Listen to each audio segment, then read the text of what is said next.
السلام عليكم ورحمة الله وبركاته.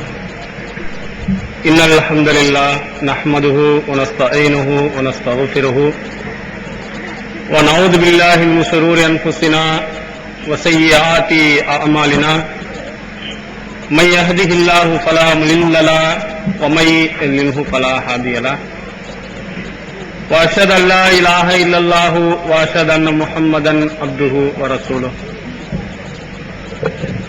إن أحسن الحديث كتاب الله وخير الهدي هدي محمد وشر الأمور محدثاتها وكل محدثة بدعة وكل بدعة ضلالة وكل ضلالة في النار. اللهم صل على محمد وعلى آل محمد كما صليت على إبراهيم وعلى آل إبراهيم إنك حميد مجيد. اللهم بارك على محمد وعلى آل محمد كما باركت على إبراهيم وعلى آل إبراهيم إنك حميد مجيد. அளவற்ற அருளாளனும் நிகரில்லா பேரன்புடையவனுமாகிய எல்லாம் அல்ல அல்லாஹ் ஒருவனுக்கே புகழ் அனைத்தும் உரித்து அகிலத்திற்கோர் அருள் கொடையாம் அண்ணலம் பெருமகனார் ஸல்லல்லாஹு அலைஹி வஸல்லம் அவர்கள் மீதும் அவர்களின் சொல் செயலினை தவறாது பின்பற்றி ஒழுகிய நல்லற தோழர்கள் உண்மை விசுவாசிகளாம் நாம் அனைவர்கள் மீதும் எல்லாம் அல்ல அல்லாஹுவின் வற்றா பெருங்கருணை என்றென்றும் நிலவட்டுமாக. எல்லாம் அல்ல அல்லாஹுவின் நல்லடியார்களே, எல்லாம் அல்ல அல்லாஹு தஆலா இந்த உலகத்தில் ஏராளமான உயிரினங்களை படைத்திருக்கிறார். இந்த மனிதனை தவிர மற்ற உயிரினங்களை பார்க்கும்போது சில வகை உயிரினங்கள் நம்மை பரவச ஊட்டுவதாகவும் பார்ப்பதற்கு அழகானதாகவும் பிரம்மாண்டமானதாகவும் அல்லாஹ் தஆலா ஏராளமான உயிரினங்களை அல்லாஹ் படைத்திருக்கிறார். இப்படி மனிதன் அல்லாத உயிரினங்களில் எவ்வளவு அழகு இருந்தாலும், அது தோற்றத்தில் எவ்வளவு பெரிதாக இருந்தாலும், இந்த 6 அடி உயரம் இருக்கக்கூடிய 5 அடி உயரம் இருக்கக்கூடிய இந்த மனிதனுக்கு ஈடாக அந்த உயிரினங்கள் ஆக முடியாது. எல்லாம் வல்ல அல்லாஹ் தஆலா இந்த மற்ற உயிரினங்களை விட இந்த மனிதனை பகுத்தறிவு என்னும் ஒரு சிறந்த ஒரு ஆற்றலை கொடுத்து இந்த உலகத்தில் இருக்கக்கூடிய எல்லா விதமான உயிரினங்களை விடவும் இவனை உயர்ந்தவனாக ஆக்கி வைத்திருக்கிறார். மனிதனை போன்று ஒரு சில காரியங்களை மற்ற விலங்கினங்கள் செய்தாலும் கூட இந்த மனிதன் செய்யக்கூடிய, இந்த மனிதன் சிந்திக்கக்கூடிய அளவிற்கு வேற எந்த உயிரினங்களும் சிந்திப்பதே கிடையாது. இதை அறிவியல் பூர்வமாக விஞ்ஞானிகள் நிரூபித்து காட்டியிருக்கிறார்கள். உதாரணத்துக்கு சொல்வார்கள், மனிதன் குரங்கில் இருந்து படைக்கப்பட்டிருக்கிறான், அதில் இருந்துதான் உருவாக்கப்பட்டிருக்கிறான் என்று டார்வினுடைய தத்துவத்தில் சொல்வார்கள். குரங்கில் இருந்துதான் மனிதன் பிறந்திருக்கிறான். ஆனால் அது தவறு. ஏனென்றால் சில சேட்டைகளையும் இந்த மனிதனுடைய செயல்பாடுகளையும் பார்க்கும்போது சில விஷயங்கள் ஒத்துப்போகின்றன. அதை அடிப்படையாக வைத்துக் கொண்டு குரங்கில் இருந்துதான் மனிதன் பிறந்தான் என்று சொல்வார்கள். இந்த மற்ற உயிரினங்களிலேயே குரங்கு மனிதனுக்கு ரொம்ப நெருக்கமாக இருப்பதன் காரணத்தினால் இந்த குரங்கையே ஒரு ஆய்வுக்கு விஞ்ஞானிகள் எடுத்துக் கொள்கிறார்கள். என்ன செய்கிறார்கள் என்று சொன்னால், அந்த குரங்குக்கு ஒரு குரங்கை எடுத்து அந்த குரங்குக்கு ஒரு பயிற்சி அளிக்கிறார்கள். எங்கேயாவது தீப்பற்றி எரிந்தது என்று சொன்னால் பக்கத்தில் இருக்கக்கூடிய அந்த குழாயில் தண்ணீரை பிடித்துக் கொண்டு போய் அதை அணைக்க வேண்டும். இப்படிப்பட்ட ஒரு அழகான பயிற்சியை அந்த குரங்குக்கு கொடுக்கிறார்கள். அதுவும் தேர்ச்சி அடைந்து விட்டது. எங்கு தீப்பற்றி எரிந்தாலும் உடனடியாக ஒரு ஜக்கை எடுத்துக்கொண்டு வந்து அந்த குழாயில் தண்ணீரை பிடித்துக் கொண்டு என்ன செய்துவிடும், அணைத்துவிடும். மனிதனுக்கும் இந்த விலங்கினங்களுக்கும் உள்ள வித்தியாசம் என்ன என்பதை இந்த குரங்கை வைத்து நிரூபித்து காட்டுகிறார்கள். என்ன செய்கிறார்கள், ஒரு குளத்துக்கு பக்கத்திலே ஒரு தீயை மூட்டுகிறார்கள். குளம் பக்கத்தில் இருக்கிறது, அந்த குழாயம் மிக தூரமான இடத்தில் இருக்கிறது. குரங்கை பக்கத்திலே நிறுத்துகிறார்கள், தீயை மூட்டுகிறார்கள். பக்கத்திலே பெரிய குளம், ஏராளமான தண்ணீர் இருக்கிறது. அது தீப்பற்றி எரிந்தவுடனேயே அந்த குரங்கு என்ன செய்ததாம், அங்கிருந்து பக்கத்தில் இருக்கக்கூடிய அந்த குளத்தை விட்டுவிட்டு வேகமாக தூரத்தில் இருக்கக்கூடிய அந்த குழாயில் போய் தண்ணீரை பிடித்து அணைத்ததாம். இங்கே விளங்குகிறது மனிதனுக்கும் மற்ற உயிரினங்களுக்கும் உள்ள வித்தியாசம். அவனுக்கு பயிற்சி கொடுக்கப்பட்ட தீ எரிந்தது என்று சொன்னால் இந்த குழாயில் இருக்கக்கூடிய தண்ணீர் தான் அணைக்கும் என்ற அளவுக்குத்தான் அதற்கு அறிவு வேலை செய்தது. அது குளத்தில் இருந்தாலும் சரிதான், கிணத்தில் இருந்தாலும் சரிதான், கடலில் இருந்தாலும் சரிதான், அந்த தண்ணீர் நெருப்பை அணைக்கும் என்பதை அதனால் விளங்க முடியவில்லை. மனிதன் இருக்கிறானே, அவனுக்கு ஒரு சின்ன ஒரு குழு கொடுத்து விட்டால், ஒரு குறிப்பை கொடுத்து விட்டால் அதிலிருந்து அவன் எத்தனையோ விதமான விஷயங்களை டெவலப் பண்ணிக்கொண்டே போகிறான். இவனுக்கு அல்லாஹ் தஆலா இந்த பகுத்தறிவை கொடுத்திருக்கிறான், மற்ற உயிரினங்களுக்கு கொடுக்கவில்லை. இப்படி பல ஆராய்ச்சிகளின் மூலமாக மனிதன் மற்ற உயிரினங்களை விட எங்கே உயர்ந்திருக்கிறார் என்பதை நிரூபித்து காட்டியிருக்கிறார். அப்ப இந்த பகுத்தறிவு மனிதனுக்கு கொடுக்கப்பட்ட மிகப்பெரிய ஒரு பொக்கிஷம். அதிலும் கூட இந்த மற்ற உயிரினங்களை விட உயர்ந்திருக்கக்கூடிய இந்த மனிதன் அனைவர்களும் இந்த பகுத்தறிவு விஷயத்திலே சமமாக இருப்பதில்லை. ஒவ்வொருவரிடத்திலேயும் ஒவ்வொரு விதமான திறமைகள் இருப்பதையும், மிகப்பெரிய அனுபவசாலி இடத்தில் கூட தவறு வருவதையும் இன்று நாம் சர்வசாதாரணமாக பார்க்க முடிகிறது. பெரியவராக இருந்தால் நிறைய அறிவு இருக்கும், சிறியவராக இருந்தால் குறைவாக அறிவு இருக்கும், நன்றாக படித்திருந்தால் அதிகமாக அறிவு இருக்கும், படிக்காதவர்களாக இருந்தால் அவருக்கு அறிவே இருக்காது என்றெல்லாம் சொல்ல முடியாது. அல்லாஹ் மனிதனை எப்படி படைத்திருக்க, ஒவ்வொருவருக்கும் சில திறமைகளை கொடுத்திருக்கிறார். வயது முதிர்ந்தவர்களை விட நல்ல அறிவாற்றலை சிறியவர்களுக்கு கூட கொடுத்திருக்கிறார். நகரப்புறத்தில் வாழக்கூடியவர்களை விட கிராமப்புறத்தில் இருக்கக்கூடியவர்களுக்கும் சில வகைகளில் அறிவாற்றலை சிறந்தை கொடுத்திருக்கிறார். இதையெல்லாம் நாம் நிதர்சனமாக நம்முடைய வாழ்க்கையிலே பார்க்க முடிகிறது. மனிதனை படைத்து பகுத்தறிவையும் கொடுத்த அல்லாஹ் அந்த பகுத்தறிவிலே பயன்படுத்தக்கூடிய இந்த மனிதனிலே உயர்ந்தவனாகவும் தாழ்ந்தவனாகவும் மனிதனில் இருக்கிறார், எல்லா கட்டத்திலும் இருக்கிறார். இதற்கு உதாரணமாக சொல்வார்கள், ஒருவர் காரிலே பயணம் செய்து போனார். போய்க் கொண்டிருக்கும் பொழுது என்ன செய்ய, ஒரு நல்ல பெரிய எல்லாம் படித்தவர்களாக போய்க் கொண்டிருக்கிறார்கள். இடையில் பார்த்தால் அந்த காரினுடைய ஒரு சக்கரத்தினுடைய 4 போல்ட்டும் நட்டு எல்லாம் கலந்து விழுந்திருக்கு. உடனே வண்டியை நிறுத்தியாச்சு. மத்த எல்லாத்துக்கும் நல்லா டைட்டா இருக்கு. ஒரு வீல்ல இருக்கக்கூடிய ஒரு சக்கரத்தில் இருக்கக்கூடிய போல்ட் நட்டு காணாம போயிடுச்சு. அந்த நம்ம நட்டு இருக்குதல்ல முறுக்குவோமே, அந்த நட்டு மட்டும் காணும். உடனே என்ன செய்வது, அதை வாங்குவதற்காக வேண்டி ஒரு ஆளை தயார் பண்ணி கொண்டு வேற பஸ்ல ஏற்றி விடுவோன்னு இருக்கும்போது அங்க கிராமப்புறத்தில் இருந்த ஒரு கிழவி அங்கே வருகிறார். வந்து என்ன பிரச்சனை என்று கேட்கிறார். இப்ப இவர்கள்லாம் இந்த கிழவி போய் நமக்கு என்ன சொல்ல போகிறது என்று அலட்சியமாக இருந்ததை சொன்னார்கள். இதை கேட்டு விட்டாலே என்பதற்காக.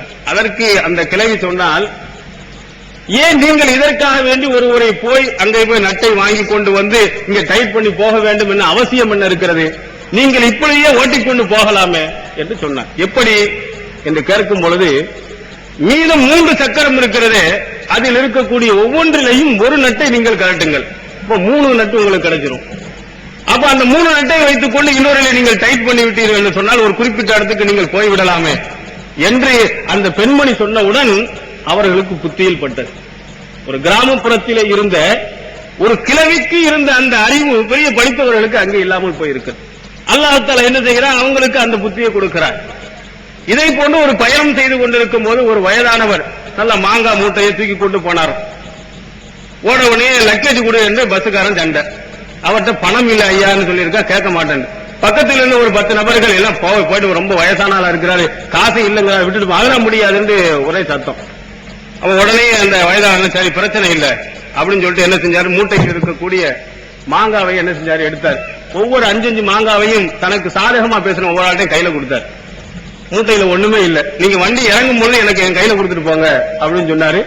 அவன் மூட்டையில ஒண்ணு 5 50 மாங்காவை என்ன 10 பேர்த்த கொடுத்தாரு. மூட்டை வெறும் காலி. எப்படி நீ லக்கேஜ் கேட்பார், நான் ஒழுங்கா சொல்லி பார்த்தா நீங்க கேட்கல, சரின்னு சொல்லிட்டு 5 என்ன செஞ்சா ஆள் 10 பேரை கையில கொடுத்துட்டு அந்த கிழமை ஜம்முன்னு உட்கார்ந்தாரு. திருன்னு முழிக்க வேண்டிய கண்டாக்டர். அப்ப இறங்கின உடனே ஒவ்வொருத்தரும் என்ன செய்ய அந்த மாங்காய் கொடுத்து போனாங்க, லக்கேஜ் இல்லாம போயிட்டார். இந்த அறிவு அவருக்கு பெற்றிருக்கு. மற்றவங்க யாருக்கும் வரல, கண்ட்ரைட்டருக்கும் வழங்கல, அங்க இருந்தவர்களுக்கும் தெரியல, ஒரு வயதானவருக்கு என்ன செய்ய வழங்குகிறது. இதையெல்லாம் எதை காட்டுகிறது? சிறியவராக இருந்தாலும் சரி, பெரியவராக இருந்தாலும் சரி, பெரியவரை விட சில விஷயங்களில் சிறியவருக்கு அறிவு இருக்கும், சில விஷயங்களில் சிறியவரை விட பெரியவருக்கும் அறிவு இருக்கும். ஏன்னா ஒட்டுமொத்தமாக இவர் முட்டாள் என்று நீங்கள் ஒதுக்க முடியாது. அல்லாஹு தஆலா இப்படி தராதரத்திலே பல வகைகளில் அல்லாஹு தஆலா மனிதனை படைத்து வைத்திருக்கிறார். இது ஏன் என்று சொன்னால் இஜ்திஹாத் முற்றுப்பட்டு விட்டதா இல்லையா என்பதற்கு உதவும் என்பதற்காக முக்கியமான குறிப்பை நான் உங்களுக்கு ஒரு பீடிகையாக முன்னுரையாக நான் சொல்கிறேன். அவ மனிதனை நீங்கள் கவனிக்கும் பொழுது மனிதனில் எல்லா வகையும் பல வகைகள் இருக்கிறார். ஒவ்வொருத்தரை விட இன்னொருவரை விட சிறந்த அறிவாளி இந்த உலகத்தில் இருந்து கொண்டு இருக்கிறார் என்பதை நீங்கள் மனதில் கொள்ள வேண்டும் என்பதற்காக இந்த உலக உதாரணத்தின் மூலம் சொல்லுகிறேன். திருமறை குர்ஆன் என்ன சொல்கிறது? சூரத்துல் யூசுப் 67வது வசனத்தில் அல்லாஹ் சொல்கிறான், ஃபௌக குல்லி தி இல்மின் அலீம். ஒவ்வொரு அறிஞனுக்கு மேலும் ஒரு அறிஞன் இருக்கிறான். நீ மமதை கொண்டு விட, நீ எவ்வளவுதான் படித்தாலும் உன்னை விட ஒரு சிறந்தவன் இந்த உலகத்தில் இருக்கத்தான் செய்கிறான் என்பதை மனதில் வைத்துக் கொள் என்று திருமறை குர்ஆன் அழகாக இந்த மனிதனை பார்த்து சொல்கிறது. எல்லாவற்றையும் விட எல்லாவரையும் விட ஒரு உயர்ந்தவன் இருக்கத்தான் செய்வான். தன்னை பெரியவன் நினைக்காத உன்னையோட ஒருத்தர் இருக்கத்தான் செய்வான். அவனும் என்னை தன்னை பெரியவன் என்று நினைக்காத உன்னை விட உயர்ந்தவன் இந்த உலகத்தில் இருப்பான் என்று ரத்தின சுருக்கமாக திருமறை குர்ஆன் சொல்லுகிறது. ஒவ்வொரு அறிஞனுக்கு மேலும் ஒரு பெரிய அறிஞன் இருக்கிறார். அது எங்கே இமாம்களுக்கும் உயராகவும் இருக்கலாம், நமக்கும் உயர்ந்தவராக இருக்கலாம். எல்லா கட்டத்திலையும் சிறந்த அறிவாளிகள் இந்த உலகத்தில் பல இடங்களில் பரவி இருக்கிறார்கள். இதை நீங்கள் ஆழமாக மனதிலே பதிய வைக்க வேண்டும். அதனால்தான் அல்லாஹ் தஆலா இன்னொரு இடத்திலே சொல்லி காட்டுகிறான். சூரத்துல் முஜாதலாத் 11வது வசனத்தில் சொல்கிறான், யர்ஃபஉல்லாஹு அல்லதீன ஆமனு மின்கும் அல்லதீன ஊத்துல் இல்ம தரஜாத். அல்லாஹ் தஆலா ஈமான் கொண்டவர்களுக்கும் கல்வி ஞானம் கொடுக்கப்பட்டவர்களுக்கும் அந்தஸ்தை உயர்த்துகிறார். கல்வி ஞானம் கொடுக்கப்பட்டு சிறந்தவர்கள் என்பவர்களும் இந்த உலகத்தில் இருக்கிறார்கள். இது ரசூலுல்லாஹி ஸல்லல்லாஹு அலைஹி வஸல்லம் காலத்திலோடு முடிந்ததல்ல. அதற்கு பிறகு வந்தார்களே தாபியின்களுடைய காலத்தில் மட்டுமல்ல, எல்லா காலத்திலேயும் கல்வி ஞானம் கொடுக்கப்பட்ட நல்ல சிறந்த அறிஞர்கள் இருந்து கொண்டிருக்கிறார்கள். அவர்களுக்கு நாம் என்ன செய்கிறோம்? அந்தஸ்தை உயர்த்துகிறோம் என்று அல்லாஹ் தஆலா சொல்கிறார். அல்லாஹ் தஆலா ரசூலுல்லாஹி ஸல்லல்லாஹு அலைஹி வஸல்லம் அவர்களை பார்த்து சொல்கிறார். சூரத்து ஆல இம்ரானில் சொல்லி காட்டு, வபிமா ரஹ்மத்தின் மினல்லாஹி லின்தலஹும் வலவ் குன்த ஃபல்லன் கலீலல் கல்பி லன் ஃபல்லு மின் ஹவ்லி. நபியே, நீர் அல்லாஹ் தஆலா உனக்கு கொடுத்திருக்கக்கூடிய அருளின் காரணத்தினால் இவர்களிடத்தில் நீ மென்மையாக நீ நடந்து கொள்கிறீர். நீ மட்டும் கடுமையான சித்தமுடையவராக நீ இருந்திருந்தால் உன்னை சுத்தி இருக்கக்கூடிய அனைவர்களும் ஓடி போயிருப்பார்கள். எனவே அன்ஹும், அவருடைய தவறுகளை நீங்கள் விட்டுக் கொடுங்கள். வஸ்தக்ஃபிர் லஹும், அவர்களுக்காக பாவ மன்னிப்பு நீங்கள் தேடுங்கள். வஷாவிருஹும் ஃபில் அம்ர், காரியங்களில் அவர்களிடத்திலே மஷூரா, ஆலோசனையும் நீங்கள் செய்து கொள்ளுங்கள் என்று அல்லாஹ் தஆலா திருமறை குர்ஆனில் சொல்கிறார். நபிகள் பெருமானார் ஸல்லல்லாஹு அலைஹி வஸல்லம் அவர்களை பார்த்து சொல்கிறான், ஷாவிருஹும் ஃபில் அம்ர், எல்லா காரியங்களிலேயும் உன்னுடைய தோழர்களை எல்லாம் அழைத்து வைத்து இதில் என்ன முடிவு எடுப்பது, நாம் எப்படி அவர்களை எதிர்கொள்வது, நாம் எப்படி அவரிடத்திலே போராடுவது, இந்த பிரச்சனைக்கு என்ன தீர்வு காண்பது என்பதை நீ மட்டும் தனித்து முடிவெடுக்காதே, உன்னுடைய தோழர்கள் அத்தனை பேர்களையும் சேர்த்து வைத்து முடிவெடு. அப்படி முடிவெடுப்பதில் நன்மை இருக்கிறது. உமக்கு தெரியாத நல்ல கருத்துக்களை உன்னுடைய தோழர்கள் சொல்லலாம்.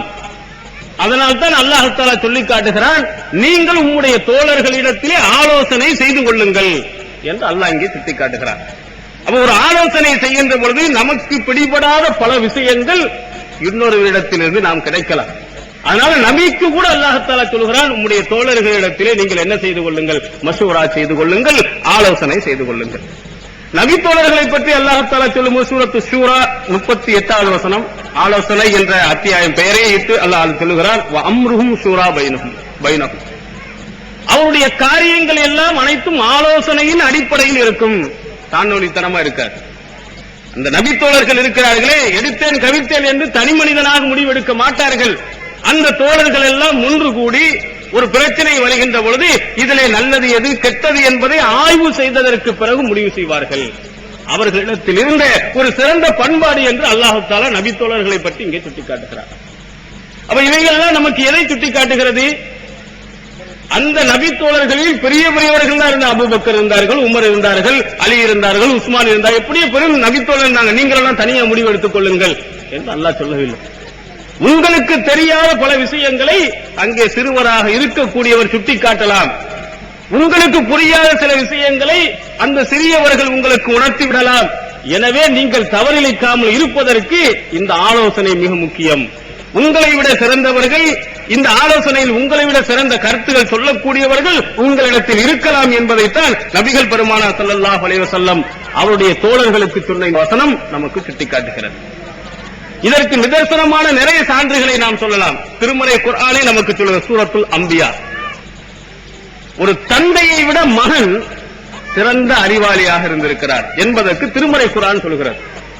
ஏன் நாம் சொல்லி காட்டுகிறோம் என்று சொன்னால், இங்கு இருக்கக்கூடிய சில அறிஞர்கள் 4 இமாம்களுடைய கருத்துக்கள் இருக்கு, இதை தவிர்த்து வேற எந்த கருத்துக்களும் சொல்லக்கூடாது. அவர்களை விட உலகத்தில் சிறந்த அறிஞர்கள் யாரும் இல்லை, அவர்களுக்கு தெரியாத விஷயங்களே இல்லை என்றெல்லாம் மக்களுக்கு மத்தியில் பிரச்சாரம் செய்கிறார்கள். ஆனால் திருமறை குர்ஆன் சொல்லுகிறது, இதிலே ஏற்றத்தாழ்வு உள்ளவர்களாகத்தான் மனிதர் அனைவர்களை நாம் படைத்திருக்கிறோம். அதற்கு நிதர்சனமாக சான்றாக சொல்கிறது, தாவூத் நபி இருக்கிறார்களே, அவர்களை விட சில விஷயங்களில் சுலைமான் நபி அவர்கள் சிறந்திருந்திருக்கிறார். அது அல்லாஹ் குர்ஆன்ல சொல்லிக்கார சூரத்துல் அம்பியா 80வது வசனத்தில் சொல்கிறான், வ தாவூத வ சுலைமான இது யஹ்குமானி ஃபில் ஹர்ஸ் இது நஃபஸத் ஃபீஹி கனமுல் கௌமி வ குன்னா லிஹ்குமின் ஷாஹிதீன். சுலைமான் நபியும் தாவூது நபியும் ஒரு நிலப்பிரச்சனையில் அவர்கள் முடிவெடுத்த போது, என்ன பிரச்சனை? இரவில் ஒரு கூட்டத்தினருடைய ஆடுகள் மேய்ந்துவிட்டது. அப்போது அந்த தீர்ப்பை நாம் கவனித்துக் கொண்டே இருந்தோம். சுலைமான், சுலைமானுக்கு அதனுடைய நியாயத்தை, அதனுடைய சரியான விளக்கத்தை நாம் கொடுத்தோம், விளங்க வைத்தோம் என்று அல்லாஹ் தஆலா இந்த வசனத்தில் சொல்லி காட்டுகிறார். அடுத்த சொல்கிறார், குல்லன் ஆத்தைனா ஹுக்மும் இல்மா, ஒவ்வொருவருக்கும் ஞானத்தையும் கல்வியையும் நாம் கொடுத்திருக்கிறோம். தாவூதுக்கும் கொடுத்திருக்கிறோம், சுலைமான் நபிக்கும் கொடுத்திருக்கிறோம். ஆனால் இந்த விஷயத்தில் தாவூதை விட சுலைமான் நபி மகன் இருக்கிறாரே, அவருக்கு சரியாக பதிலளிக்கக்கூடிய, சரியாக தீர்ப்பளிக்கக்கூடிய ஒரு நியாயத்தை நாம் புரிய வைத்தோம் என்று அல்லாஹ் இங்கே சுட்டிக்காட்டுகிறார். இதனுடைய விளக்கம் என்ன? தஃசீர் தப்ரீன் நாம் பார்க்கிறோம், இப்னு அப்பாஸ் ரலியல்லாஹு அன்ஹு அவர்கள் சுட்டிக்காட்டுகிறார். இது மூடலாக சொல்லப்படுகிறது. நடந்த நிகழ்ச்சி என்ன, அவர்கள் கொடுத்த தீர்ப்பு என்ன என்பதை இப்னு அப்பாஸ் ரலியல்லாஹு அன்ஹு அவங்க சொல்றார்கள். தாவூத் நபியிடத்திலே இந்த பிரச்சனையை கொண்டு வரப்படுகிறது. இன்னொருவருடைய நிலத்தில் அவர் என்னது, தன்னுடைய ஆடுகள் தெரியாமல் இரவுல போய் மேய்ந்து விட்டது, எல்லா வயலையும் அழித்து விட்டது. இந்த பிரச்சனை தாவூத் நபியிடத்தில் வந்து சொன்னபோது தாவூத் நபி சொன்னார்கள், அந்த நிலத்துக்காரரிடத்திலே இந்த எல்லா ஆடுகளையும் நீ ஒப்படைத்திட வேண்டியது, அதான் தீர்ப்புன்றான். ஏன்னா அவ்வளவு பெரிய வயலையும் இரவு நேரத்தில் வந்து உன்னுடைய ஆடுகள் திண்டு விட்டுச்சு, அவ்வளவு நஷ்டம் அவனுக்கு ஏற்பட்டு இருக்கிறது, எனவே உன்னுடைய ஆடுகள் அங்கு கொடு, அதுதான் நஷ்டம், நஷ்ட ஈடு கரெக்டானது என்று தாவூத் நபி சொன்னாங்க. அந்த தீர்ப்பை கேட்டுக்கொண்டு வெளியே வர்றாங்க அந்த கூட்டத்தினர்கள். அப்ப சுலைமான் நபி கூப்பிட்டு என்ன பிரச்சனைன்னு கேட்டாங்க. இந்த மாதிரி தீர்ப்பு வழங்கினாங்க. அப்ப சொன்னாங்க, நான் இதை விட அழகான ஒரு தீர்ப்பை உங்களுக்கு சொல்கிறேன் அப்படின்னு சொன்னாங்க. உடனே தாவூத் நபியிட்ட போய் சொன்னாங்க, இப்படி உங்களை விட நல்ல ஒரு தீர்ப்பை சொல்வதாக உங்களுடைய மகன் சொல்லுகிறார்களே அப்படின்னா, உடனே தாவூத் நபி கூப்பிட்டு, நீ என்ன சிறந்த தீர்ப்பை நீ சொல்ல போகிறாய் அப்படின்னு கேட்டாங்க. அப்போ சுலைமான் நபி சொன்னார்கள், இப்போ ஆடு போய் அவருடைய நிலத்தில் இருக்கக்கூடிய எல்லாத்தையும் சாப்பிட்டுருச்சு. இப்ப என்ன செய்ய வேண்டும் என்று சொன்னால், இந்த ஆடுகள் எல்லாம் நிலத்திற்குரியவிடத்தில் ஒப்படைக்கப்பட வேண்டும். இந்த ஆட்டுக்குரியவர் என்ன செய்ய வேண்டும், அந்த பயிர் எந்த அளவுக்கு வளர்ந்திருந்ததோ அந்த அளவுக்கு இவர் தண்ணீர் பாய்ச்சி அந்த அளவுக்கு அந்த பயிரை வளர்க்கணும். எத்தனை வருஷம் ஆனாலும் சரி வளர்த்து அதே அளவுக்கு வந்த பிறகு இந்த நிலத்தை அவரிடத்தில் ஒப்படைத்து விட்டு ஆடுகளை அவர் பெற்றுக்கொள்ள வேண்டும். அதுவரையிலையும் என்ன செய்யணும், அந்த ஆடுகளின் மூலமாக பால்கள் எத்தனையோ பயன்கள் இருக்கிறது இல்லையா, அது நிலத்துக்காரர் பெற்றுக் கொள்ளலாம் அப்படின்னு சுலைமான் நபி சொன்னார். இந்த தீர்ப்பு இருவர்களுக்குமே பாதகம் இல்லை. தாவூத் நபி கொடுத்த தீர்ப்பு என்னன்னு சொன்னா, ஆட்டுக்காரர் மொத்தமாகவே அடி வாங்குறார். ஆனால் சுலைமான் நபி அழகான ஒரு தீர்ப்பு கொடுத்தாங்க. அங்க வந்து வயல் பாதிக்கப்பட்டிருக்கனால அது எந்த அளவுக்கு இருந்ததோ அந்த அளவுக்கு வளர்த்து கொடுத்துரு, அதுவரையிலையும் ஆட்டை வைத்துக் கொண்டு இவன் என்ன செய்து கொள்ளட்டும், அந்த அதில் வரக்கூடிய பயன்களை எல்லாம் பெற்றுக் கொள்ளட்டும், நீ நல்லா வளர்த்ததற்கு பிறகு ஆட்டை நீ பெற்றுக் கொள்ளலாம் என்று சொல்லும் போது அவர் செய்த தவறுக்கும் தண்டனையாகவும் அவர் முழுக்க முழுக்க பாதிப்பு இல்லாதவராகவும் ஆக்கப்படுகிறார். இது ஒரு நல்ல சிறந்த ஒரு தீர்ப்பாக, அறிவுபூர்வமான தீர்ப்பாக நமக்கும் தெரிகிறது. இதை அல்லாஹ் தஆலா சொல்லி காட்டுகிறான். தாவூது நபியும் ஒரு தீர்ப்பு கொடுத்தார். ஆனால் சுலைமான் நபியினுடைய தீர்ப்பு தான் சரியாக இருந்தது. அவங்களுக்கு தான் சரியான நியாயத்தை நாம் உணர வைத்தோம் என்று சொல்கிறார். கொஞ்சம் சிந்தித்து பார்க்க வேண்டும். தாவூது நபி சுலைமான் நபிக்கு தந்தை. ஆனா தந்தையினுடைய தீர்ப்பு அவ்வளவு சரியாக இல்லை, அவருடைய மகனுடைய தீர்ப்பு சரியாக இருக்கிறது. அப்ப இது எப்படி விளங்குகிறது பார்த்தீங்கன்னா, நல்ல உயர்ந்த வயது முதிர்ந்த அனுபவம் மிக்க அந்த தாவூது நபியை விட ஒரு சிறந்த தீர்ப்பை சுலைமான் நபியால் கொடுக்க முடியும். அப்படின்னா நம்ம இடத்திலேயும் முடியும். ஒரு வயது முதிர்ந்தவர்கள் கொடுக்கக்கூடிய தீர்ப்பை விட சிறியவர்களாக இருப்பவர்கள் நல்ல தீர்ப்பும் கொடுக்க முடியும். தவறாகவும் கொடுக்கலாம். ஆனால் கொடுப்பதற்கும் வாய்ப்பு இருக்கிறது என்பதை நம்ப வேண்டும் என்பதற்காக அப்படிப்பட்ட நிலையை அல்லாஹ் உருவாக்கி இருக்கிறார் என்பதற்காக இந்த சம்பவம். இன்னொரு ஒரு செய்தி சஹீஹ் புகாரியில் இடம்பெற்றிருக்கிறது. 3427வது செய்தியாக இதே தாவூது நபி சுலைமான் நபி. இதே மாதிரி ஒரு பிரச்சனை தாவூது நபி இடத்தில் போகிறது. என்னன்னு சொன்னா, ஒரு பெரிய ஒரு பெண், அதை விட வயது குறைந்த இன்னொரு ஒரு பெண். அவங்க 2 பேருக்கு 2 சிறு குழந்தை இருந்தது. அடையாளம் காண முடியாத அளவுக்கு ரொம்ப சின்ன வயது. அப்ப என்ன, திடீர்னு ஒரு ஓநாய் வந்து என்ன செய்து விட்டு அவங்களுடைய குழந்தையை இழுத்துக் கொண்டு போய்விட்டு சாவடிச்சிருச்சு. உடனே பெரியவள் என்ன சொல்கிறார், உன்னுடைய பிள்ளையைத்தான் இழுத்துக் கொண்டு போனது, இங்க இருக்கக்கூடியது என்னுடைய பிள்ளை. 2 பிள்ளை விளையாடிக்கிட்டு இருக்கும் போது இழுத்துக் கொண்டு போனது உன்னுடைய பிள்ளை தான். இல்ல இல்ல, அந்த சிறியவள் சொல்கிறார் உன்னுடைய பிள்ளை தான். ரொம்ப சண்டை. அப்ப உடனே நபி தாவூத் அலைஹிஸ்ஸலாம் அவர்கிட்ட போய் இந்த பிரச்சனை வரும்போது நபி தாவூத் நபி விசாரிக்கிறார். அவர் விசாரிச்ச உடனே நியாயம் பெரியவளுக்கு இருப்பதை போன்று இருந்துச்சு. உடனே என்ன செஞ்சாங்க, சரி பெரியவளுக்கு தான் அந்த குழந்தை, அந்த இறந்து போன குழந்தை சிறியவளுக்குரியது அப்படின்னு சொல்லிட்டாங்க. உடனே சுலைமான் நபி இடத்துல இந்த பிரச்சனை வந்துச்சு. அப்ப சுலைமான் நபி என்ன சொன்னாங்க, ஒரு கத்தியை கொண்டு வாங்க, ஒரு வாளை கொண்டு வாருங்கள், அசுக்குஹு பைனஹுமா. நான் என்ன செஞ்சேன், 2 வெட்டி ஆளுக்கு பாதியா கொடுத்து, 2 பேரும் சண்டை பிடிக்கிறீங்க, 2 பேருக்கு சரியான ஆதாரம் இல்லை, எனவே இந்த குழந்தையை ஆளுக்கு பாதியாக நான் என்ன செய்து விடுகிறேன், வெட்டி தருகிறேன் என்று உடனே வாளை கொண்டு வாருங்கள் என்று நபி சுலைமான் நபி சொன்னாங்க. அப்ப சொன்ன உடனே அந்த சிறியவள் வயது குறைந்தவள் சொன்னால், லா தஃஅல் யர்ஹமுக்கல்லாஹ் ஹுவ இப்னுஹா. அல்லாஹ்வின் நபி அவர்களே, அப்படி நீங்கள் செய்து விடாதீர்கள், அல்லாஹ் தஆலா உங்களுக்கு அருள் புரியட்டும், இந்த குழந்தை பெரியவளுக்குரியவள் தான், அவங்கள்ட்டையும் ஒப்படைத்து விடுங்கள் அப்படின்னு சொன்னா. அந்த பெரியவளுக்கு வாயவை திறக்கல. உடனே நபி சுலைமான் நபி அவர்கள் என்ன செய்தார்கள், இந்த குழந்தை சிறியவளுக்குரியதுதான், அவங்கள்ட்ட கொடுத்துருங்க அப்படின்னு சொன்னாங்க. ஏன்னா பெற்ற தாய், 10 மாதம் சுமந்த தாய் வெட்டுவதற்கு எந்த தாயும் என்ன செய்ய மாட்டால், ஒத்துக்கொள்ள மாட்டார். நபி சுலைமான் நபி சும்மா தான் சொன்னாங்க, வாங்க கத்தி எடுத்தாங்க, 2 வெட்டி தரேன்னு சொன்ன உடனே உண்மையான தாய் பதறி போகிறார். நம்மகிட்ட இல்லாட்டாலும் அந்த அவள்கிட்ட இருந்துட்டாலும் நல்லா வாழட்டுன்னு நினைத்தார். ஆனா அவ பிள்ளை இல்ல, அதனால அவ என்ன செய்யல, செத்தா நமக்கு என்ன, நம்ம பிள்ளைதான் முன்னாடியே செத்து போச்சு அப்படின்னு நினைத்தார். அப்ப இந்த அடிப்படையில் தாவூது நபியை விட ஒரு சிறந்த தீர்ப்பை நபி சுலைமான் அவர்கள் கொடுத்திருக்கிறார்கள் என்பதையும் சஹீஹ் புகாரியில் நாம் பார்க்க முடிகிறது. அதே மாதிரி சஹீஹ் புகாரியில் 4642வது செய்தியாக பார்க்கிறோம். உமர் ரலியல்லாஹு அன்ஹுடைய ஆட்சி காலம். அவர்கள் ஆட்சித் தலைவராக இருக்கும்போது அவர்களுக்கு ஆலோசனை சொல்லக்கூடியவராக அவர்கள் பக்கத்தில் இருந்தவர்கள் யார் இருந்திருக்கிறார்கள் என்ற செய்தி குறிப்பிடப்படுகிறது. கானல் குர்ராவு அஸ்ஹாப மஜாலிசி உமர் முசாவரத்திஹி குஹூலன் கானு அவ் சுப்பானன். உமர் ரலியல்லாஹு அன்ஹுடைய ஆட்சியிலே அவர்களுக்கு ரொம்ப நெருக்கமானவர்களாகவும் ஆலோசனை சொல்லக்கூடியவர்களாகவும் குர்ராக்கள், காரிகள், குர்ஆனை நன்றாக ஓதத் தெரிந்தவர்கள் தான் இருந்தார்கள். எப்படிப்பட்டவர்கள் இருந்தார்கள், குஹூலன், அளவு வயது முதிர்ந்தவர்களும் இருந்தார்கள், ஒரு சுப்பானன், இளைஞர்களும் இருந்திருக்கிறார்கள். உமர் ரலியல்லாஹு அன்ஹு அவர்கள் தன்னுடைய ஆட்சியிலே பக்கத்தில் வைத்தவர்கள் ரொம்ப முதிர்ந்தவர்களாக கொண்டு போய் வைக்கல, முதிர்ந்தவர்களையும் வைத்ததோடு இளைஞர்களையும் தங்களுடைய ஆலோசனைகளுக்காக வேண்டி நியமனம் செய்திருந்தார்.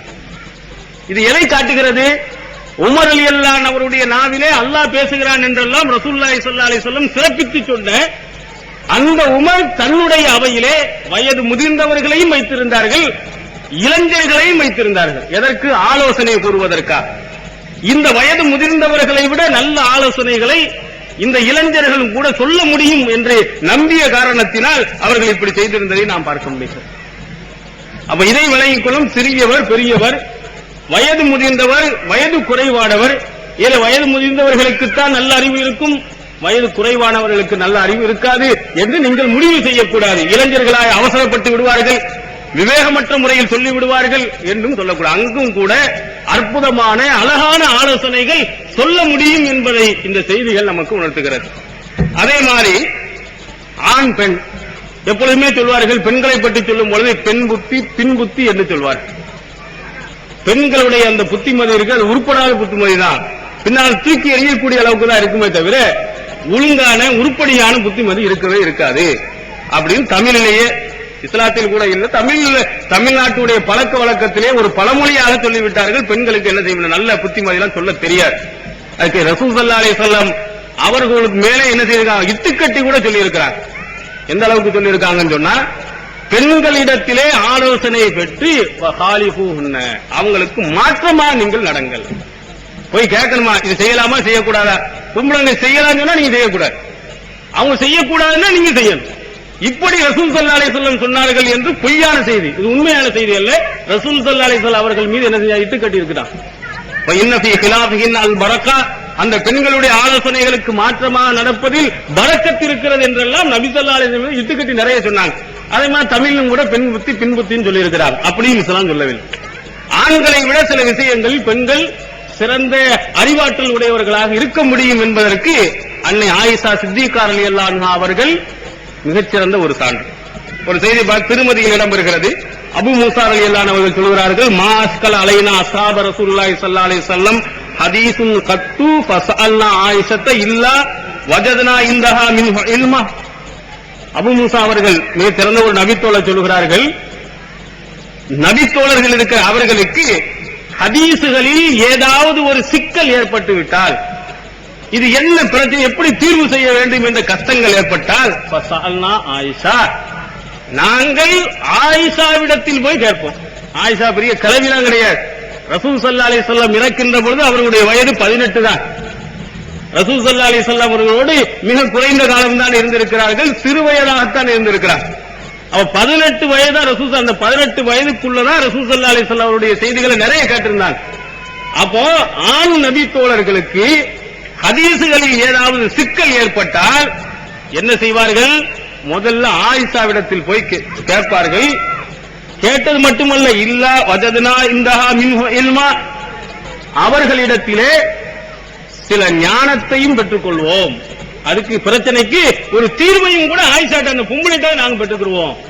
பெரிய பெரிய ஆண் நபி தோழர்கள் அவங்களுக்கு ஏற்படக்கூடிய பிரச்சனைகளை பெண்களிடத்தில் போய் கேட்டிருக்கிறாங்க. அந்த பெண் அழகான ஒரு தீர்ப்பையும் அழகான ஒரு தீர்வையும் சொல்லி இருந்திருக்கிறார். இதை நாம் திருமதி என்ற ஹதீஸ் கிரந்தத்தில் பார்க்கிறோம். அதே மாதிரி இன்னொரு செய்தி தாரமியில் இடம்பெறுகிறது. முஸ்லிம் என்பவர் சொல்லுகிறார், சஅல்னா மஸ்ரூகன் கானத் ஆயிஷா துஹ்தினுல் ஃபராயில, நாங்கள் மஸ்ரூக் அவர்களிடத்திலே அந்த தாபியிடத்திலே கேட்டோம், ஆயிஷா அவர்களுக்கு ரொம்ப நெருக்கமானவர்களா இருக்கக்கூடிய நீங்கள் ஆயிஷா வாரிசுரிமை சட்டத்தில் ரொம்ப வல்லவராமே, நல்ல அழகான வாரிசுரிமை சட்டம் கரெக்டா சொல்லுவார்களாமே, அது உண்மையா அப்படின்னு கேட்கிறார்.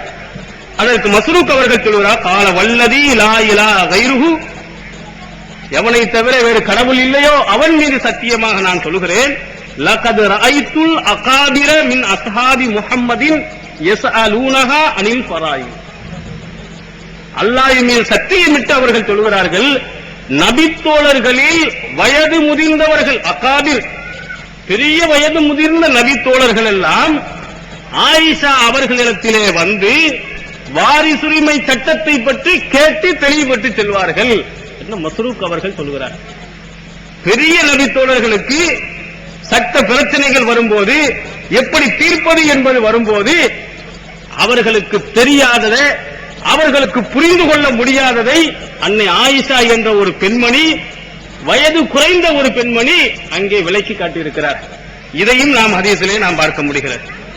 அப்ப இவைகள் எல்லாம் நமக்கு எதை சுட்டி காட்டுகிறது, நிச்சயமாக மனிதர்களில் அறிவு விஷயத்தில் ஏற்றத்தாழ்வுகள் இருக்கிறது. ஒருவர் விளங்கியதை விட இன்னொருவர் நல்ல முறையில் விளங்க முடியும். அது ஆணாகவும் இருக்கலாம், பெண்ணாகவும் இருக்கலாம், சிறியவராகவும் இருக்கலாம், பெரியவராகவும் இருக்கலாம் என்பதை இவையெல்லாம் காட்டு. ரத்தின சுருக்கமாக ரசூலுல்லாஹி ஸல்லல்லாஹு அலைஹி வஸல்லம் அவர்கள் ஹஜ்ஜத்துல் விதாவிலே சொன்னார்கள். சஹீஹுல் புகாரியில் 1741வது செய்தியாக பதிவு செய்யப்பட்டிருக்கிறது. அவங்க கடைசி காலத்துல கடைசி அந்த ஹஜ்ஜின் போது அவங்க சொன்னாங்க, பல் பல்லிகு ஷாஹிதுல் காயிப, இங்கே வந்திருப்பவர்கள் வராதவர்களுக்கு எல்லா செய்திகளையும் சொல்லிவிடுங்கள். ஏன் காரணத்தை சொல்லுகிறார்கள்? நேரடியாக கேட்பவர் அறிவிக்கப்படுகிறாரே, அவர் இவரை விட மிகவும் ஞானம் பெற்றவராக விளங்கக்கூடியவராக இருப்பார் என்று ரசூல் ஸல்லல்லாஹு அலைஹி வஸல்லம் சொன்னார். நீங்க என்னட்ட நேரா கேட்கறீங்க, நீங்க போய் யாரிடத்திலே போய் சொல்ல போகிறீர்கள் இல்லையா? அந்த கேட்கக்கூடியவர்கள் உங்களை விட விவரம் உள்ளவர்களாக இருப்பார்கள். எனவே நீங்கள் சொல்லிவிடுங்கள், அதற்கு வாய்ப்பு இருக்கிறது என்று நபி ஸல்லல்லாஹு அலைஹி வஸல்லம் அவர்கள் சொன்னார். ஹஜ்ஜத்துல் விதாவிலே தன்னுடைய தோழர்களை பார்த்து சொன்னார்கள், நேரடியாக கேட்கக்கூடிய உங்களை விட நீங்கள் யாருக்கு அறிவித்தீர்களோ அவர்கள் நல்ல விவரம் உள்ளவர்களாக இருக்கக்கூடும். எனவே இங்கு இருப்பவர்கள் எல்லாம் அங்கே சொல்லிவிடுங்கள் என்று நபி ஸல்லல்லாஹு அலைஹி வஸல்லம் அவர்கள் தெளிவாக சொல்லி காட்டியிருக்கிறார். அப்ப நபி தோழர்களை விட அவர்கள் இடத்திலிருந்து கேட்கக்கூடியவர்கள் அதிலிருந்து நல்ல புது சட்டங்களை, அவர்கள் விளங்காத பல சட்டங்களை விளங்கிவிட முடியும் என்பதை மிக தெளிவாக சொல்லி காட்டியிருக்கிறார். ஆனால் திருமறை குர்ஆன் சொல்லி காட்டுகிறது, ஃபஸ்அலு அஹ்ல ஸிக்ரி இன் குன்தும் லா தஅலமூன், உங்களுக்கு தெரியாமல் இருந்தால், புரியவில்லை என்று சொன்னால் தெரிந்தவரிடத்திலே, இதை பற்றி ஞானம் உள்ளவரிடத்திலே கேளுங்கள் என்றும் அல்லாஹ் தஆலா சொல்லி காட்டுகிறார். உங்களுக்கு புரியாததை புரிந்த எத்தனை பேர்கள் இந்த உலகத்தில் இருப்பார்கள், அங்கே கேட்டு நீங்கள் விளக்கம் பெற்றுக் கொள்ளுங்கள் என்பதையும் திருமறை குர்ஆன் அழகாக சுட்டிக்காட்டுகிறது. இவைகளை எல்லாம் மனதில் ஆழமாக நீங்கள் வைத்துக் கொள்ளுங்கள். இது முக்கியமான ஒரு முன்னுரை. அன்பார்ந்த தாய்மார்களே, பெண்கள் தரப்பு வந்து சத்தம் ஜாஸ்தியா வருது, இது ஆண்களே கேட்க முடியாம தொந்தரவா இருக்கு, இது சம்பந்தமா ஒரு சீட்டு வந்திருக்குது. அதனால தயவு செய்து உங்களுக்குள் நீங்கள் பேசிக் கொண்டிருக்காமல் அமைதியாக மௌனமாக இருந்து பயானை கவனமாக கேட்குமாறு அன்போடு கேட்டுக்கொள்கிறேன்.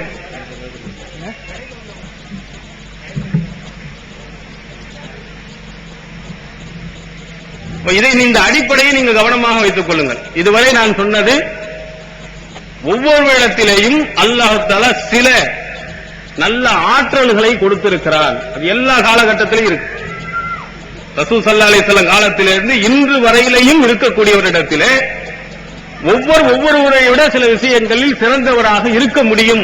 அதற்கு வாய்ப்புகள் நிறைய இருக்கிறது என்பது திருமறை குர்ஆனுடைய வசனமும் ஹதீஸும் நமக்கு சொல்லிக் காட்டுகிறது. இப்போ இஜ்திஹாத் என்று சொன்னால் நேரடி பொருள் என்ன? ஆய்வு செய்தல். ஒரு ஹதீஸிலே ரசூலுல்லாஹி ஸல்லல்லாஹு அலைஹி வஸல்லம் அவர்கள் என்ன சொல்லி இருக்கிறார்கள், இதிலிருந்து என்ன சட்டத்தை நாம் விளங்கலாம் என்று ஆய்வு செய்வது. மதுஹப்வாதிகள்கிட்ட கேட்டா அது 4 இமாம்கள் என்ன சொன்னாங்களோ அதுக்கு மேல நம்ம எதுவும் சொல்லக்கூடாது, அது முடிந்து போனதுதான், அவங்க சொன்னதுதான் சட்டம் என்று பரவலாக சொல்வாங்க. அதனாலதான் இந்த தலைப்பை எனக்கு கொடுத்திருக்கிறார்.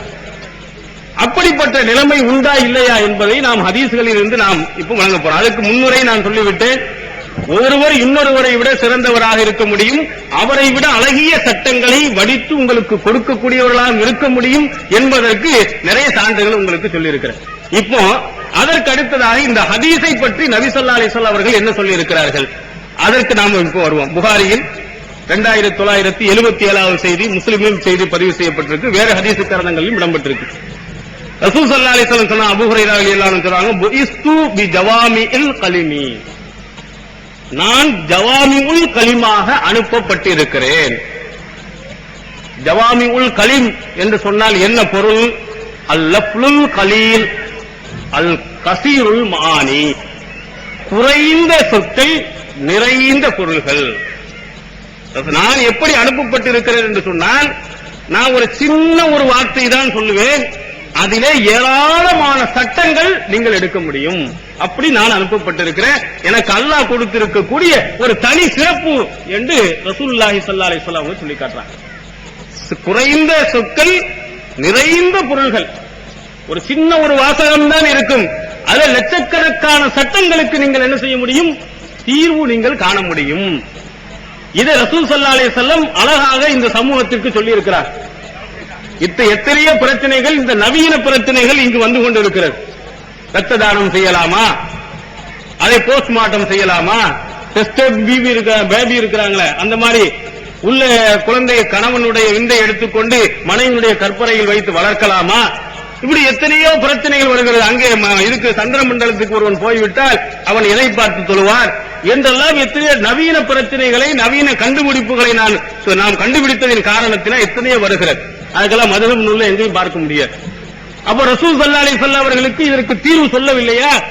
சொல்லி இருக்கிறார். அதான் ஜவாமிஉல் கலீம், நான் குறைந்த சொற்களாக இருக்கும் அது நிறைந்த பொருள்களை நான் வைத்திருப்பேன். அப்படிப்பட்ட ஒரு ஆற்றலை அல்லாஹ் எனக்கு கொடுத்திருக்கிறான். அப்ப நீங்க ஹதீசுகளை நீங்கள் பார்த்தீர்கள் என்று சொன்னால் அந்த ஹதீசுகளில் ஏராளமான சட்டங்களை நீங்கள் எடுத்துக்கொள்ள முடியும். இதற்கு உதாரணமாக நிறைய விஷயங்களை சொல்லலாம். சஹீஹுல் புகாரியினுடைய முதலாவது ஹதீஸ், பிரபலியமான ஹதீஸ், இன்னமல் அமாலு பின்னியாத், ஒவ்வொரு செயல்களும் எண்ணங்களை பொறுத்தே அமைகின்றது. இதுதான் ஃபர்ஸ்ட் புகாரியின் ஹதீஸ். பெரும்பான்மையான ஹதீஸ் கரணங்கள்ல முதல் ஹதீஸாக தான் கொண்டு வருவாங்க. புகாரி இமாம் இந்த ஹதீஸை மொத்தம் 7 இடங்கள்ல கொண்டு வர்றாங்க. இதுல முதலாவது கிதாபு பதவுல் வஹி, வஹியின் தொடக்கம், அதுலயும் கிதாபுல் ஈமான், கிதாபுல் இத்து, கிதாபுல் மனாகிப், கிதாபுல் நிகாஹ், கிதாபுல் ஐமான் வன் நுதூர், கிதாபுல் ஹியல், மொத்தம் 7 பாடத்துல கொண்டு வரா. வஹியின் தொடக்கத்துல, ஈமான் என்ற அத்தியாயத்திலே, அடிமைகளை விடுதலை செய்தல் என்ற அத்தியாயத்திலே, நபி தோழர் தோழியர்களுடைய சிறப்புகள் என்ற அத்தியாயத்திலே, நிக்காஹ் திருமணம் என்ற அத்தியாயத்திலே, சத்தியம் செய்தல் நேர்ச்சை செய்தல் என்ற அத்தியாயத்திலே, தந்திரம் செய்தல் என்ற அத்தியாயத்திலே மொத்தம் 7 இடங்களில் இந்த ஹதீஸை கொண்டு வர்றாங்க. ஏன் கொண்டு வருகிறார்கள்? இந்த 7 தலைப்புகளுக்கும் ஒத்ததாக இந்த 7 அத்தியாயங்களில் இடம்பெற்றிருக்கக்கூடிய ஹதீஸுகளுக்கு ஒரு தீர்வு காணக்கூடியதாக இந்த ஹதீஸ் இருக்கிறது. இன்னமல் அமாலு பின்னியாத் என்று சொல்லக்கூடிய இந்த ஹதீஸ் இந்த இத்தனை அத்தியாயங்களிலேயும் பல பாடங்களுக்கு பதில் தரும் வண்ணமாக இந்த ஹதீஸ் இருப்பதன் காரணத்தினால் 7 இடங்களில் இமாம் புகாரி அவர்கள் இந்த ஹதீஸை கொண்டு வந்திருக்கிறார். ஹதீஸ் தமிழ் எல்லாம் வந்திருக்கிறது, நீங்கள் எடுத்து பார்க்கலாம். அதே மாதிரி ஃபத்ஹுல் பாரி புகாரியினுடைய விரிவுரை, அந்த நூலில் இமாம் ஹாஃபிஸ் இப்னு ஹஜர் அஸ்கலானி அவர்கள் சொல்கிறார்கள், வமின் அம்சிலத்தி ஜவாமிஉல் கலிமி மினல் அஹாதீஸின் நபவிய்யா ஹதீஸ் ஆயிஷா குல்லு அமலின் லைஸ அலைஹி அம்ருனா ஃபஹுவ ரத்துன் வ ஹதீஸு குல்லு ஷர்த்தின் லைஸ ஃபீ கிதாபில்லாஹி ஃபஹுவ பாத்திலுன் முத்தஃபக்குன் அலைஹி வ ஹதீஸு அபீ ஹுரைரத இதா அமர்துக்கும் பி அம்ரின் ஃபஅது மின்ஹு மஸ்ததாதும். ஜவாமிஉல் கலீம், குறைந்த சொற்கள் நிறைந்த பொருள்கள் என்று ரசூல் ஸல்லல்லாஹு அலைஹி வஸல்லம் சொன்னார்களே, அப்படிப்பட்ட செய்திகளில் இவைகளும் ஒன்று. ஆயிஷா நாயகி சொன்னாங்க, ரசூல் ஸல்லல்லாஹு அலைஹி வஸல்லம் மூலமாக, குல்லு அமலின் லைஸ அலைஹி அம்ருனா ஃபஹுவ ரத்து, எந்த அமலாக இருந்தாலும் அந்த அமலுக்கு நம்முடைய அங்கீகாரம் இல்லையானால், நம்முடைய ஆர்டர் இல்லையானால் ஃபஹுவ ரத்துன், அது நிராகரிக்கப்படும். இது ரசூல் ஸல்லல்லாஹு அலைஹி வஸல்லம். இந்த ஹதீஸில் ஆயிரக்கணக்கான சட்டங்களை நீங்கள் என்ன செய்யலாம், கொண்டு வரலாம். உதாரணத்துக்கு சொல்லலாம், பாங்கு சொல்வதற்கு முன்னால் இங்கெல்லாம் ஸலவாத் சொல்லப்படுகிறது. பல பகுதிகளில் ஸலவாத் சொல்லித்தான் என்ன செய்வா, பாங்கு சொல்வாங்க. இது கூடுமா கூடாதா அப்படின்னு ஒரு கேள்வி கேட்டீங்கன்னா இந்த ஹதீஸை கொண்டு வந்து வைக்கலாம். ரசூல் ஸல்லல்லாஹு அலைஹி வஸல்லம் அவர்கள் அங்கீகாரம் இல்லாத எல்லா அமல்களும் நிராகரிக்கப்படும். ரசூல் ஸல்லல்லாஹு அலைஹி வஸல்லம் செஞ்சாங்க, ஹதீஸ்ல பார்த்தா இல்ல, அப்ப கூடாது. ஐவேளை தொழுகைக்கு பிறகு இமாம்கள் சத்தம் போட்டு ஆமீன் சத்தம் போட்டு துஆ செய்கிறார்களே, இது கூடுமா கூடாதா? இதே ஹதீஸை கொண்டு வந்து அதற்கு மறுப்பு தெரிவிக்கலாம். ரசூல் ஸல்லல்லாஹு அலைஹி வஸல்லம் அவர்கள் 23 ஆண்டு காலங்கள் நபியாக இருந்தார்கள், தொழ வைத்திருக்கிறார்கள். ஐவேளை தொழுகைக்கு பிறகு அவர்கள் சத்தமிட்டு கூட்டு துஆ ஓதியது இல்லை, நிராகரிக்கப்படும். இதே ஹதீஸ். இப்படி நபி வழியில் இல்லாத புதுமையான பித்அத்துகள் அத்தனையையும் இந்த ஹதீஸின் அடிப்படையில் நாம் என்ன செய்யலாம், பதிலளிக்கலாம். இது ஜவாமிஉல் கலீம், குறைந்த சொற்கள் தான், இதில் இருந்து ஏராளமான சட்டங்களை நீங்கள் எடுக்க முடியும் என்று ஹாஃபிஸ் இப்னு ஹஜர் அஸ்கலானி அவர்கள் நம் இதிலே சொல்லி காட்டுகிறார்.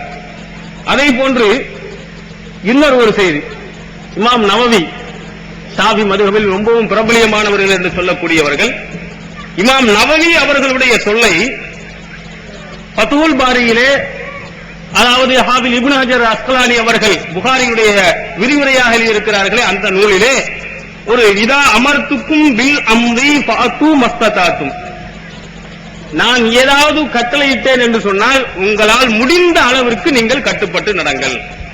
ரசூல் ஸல்லல்லாஹு அலைஹி வஸல்லம் அவர்கள் சொன்ன செய்தி இது. குறைந்த சொற்கள் நிறைந்த பொருள்கள் இருக்கிறது. எப்படி?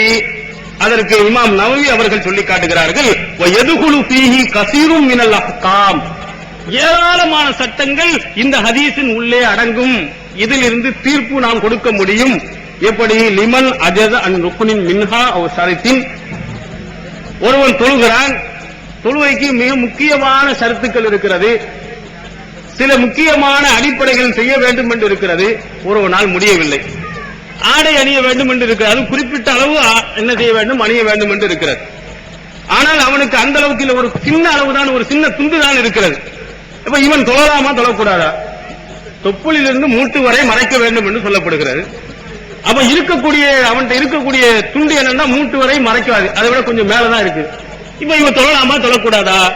இந்த ஹதீஸை கொண்டு வா. இதா அமர்த்துக்கும் பில் அம்ரி, நான் ஏதாவது ஒரு கட்டளையிட்டேன் என்று சொன்னால் பாத்து மிகும் மஸ்தத்தாத், உங்களால் முடிந்த அளவுக்கு செய்யுங்க. இவ்வளவுதான் எனக்கு, அப்ப செய்யுதுக்க.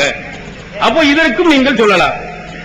அதே மாதிரி கடல் உழு செய்கின்ற விஷயத்திலும் சரி, சத்ருல் அவுரத்தி, அதாவது அவுரத்தான மறைக்க வேண்டிய இடங்களை மறைக்க வேண்டும் என்று சொல்ல, அதிலும் சரி, ஹஃபில பௌலுல் ஃபாத்திஹத்தி, சூரத்துல் ஃபாத்திஹாவில் கொஞ்சமே மனனம் செய்திருக்கிறான், முழுமையாக மரணம் செய்யல. சூரத்துல் ஃபாத்திஹா ஓதலனா தொழுகையில் ரசூல் ஸல்லல்லாஹு சொன்னாங்க, அவன் அல்ஹம்துலில்லாஹி ரப்பில் ஆலமீன் அர்ரஹ்மானிர் ரஹீம் மாலிகி யௌமித்தீன் இய்யாக நஅபுது வ இய்யாக நஸ்தஈன், இவ்வளவுதான் மனப்பாடம் செஞ்சிருக்கிறான்.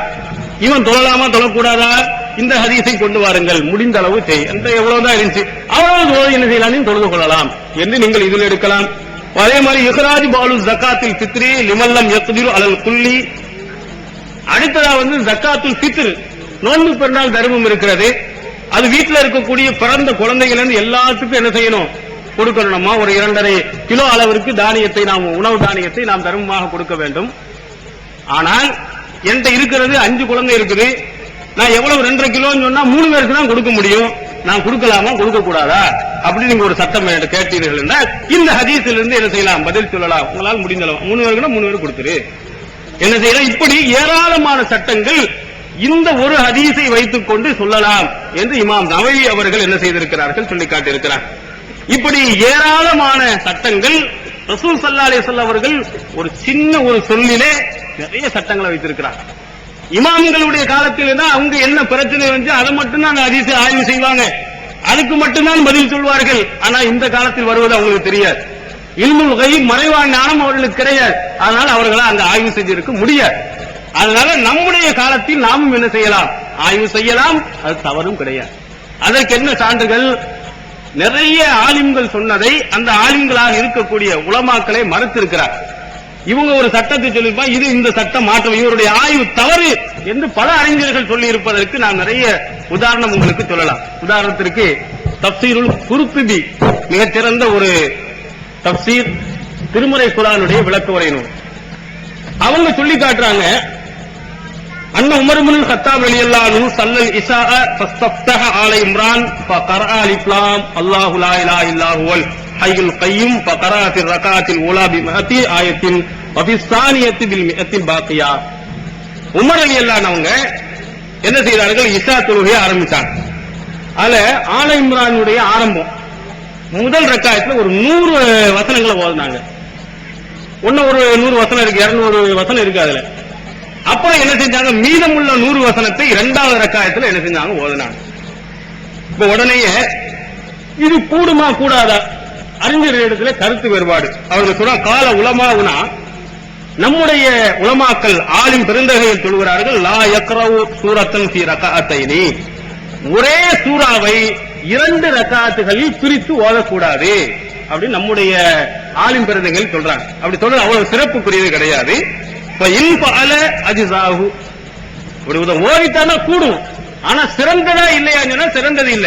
ஒரு அத்தியாயத்தை ஒரே ரக்காயத்துல ஓதணும், 2 பிரித்து ஓதுவது கூடாது என்று நம்முடைய உலமாக்கள் சொல்றாங்க, அவங்களுடைய ஆய்வு.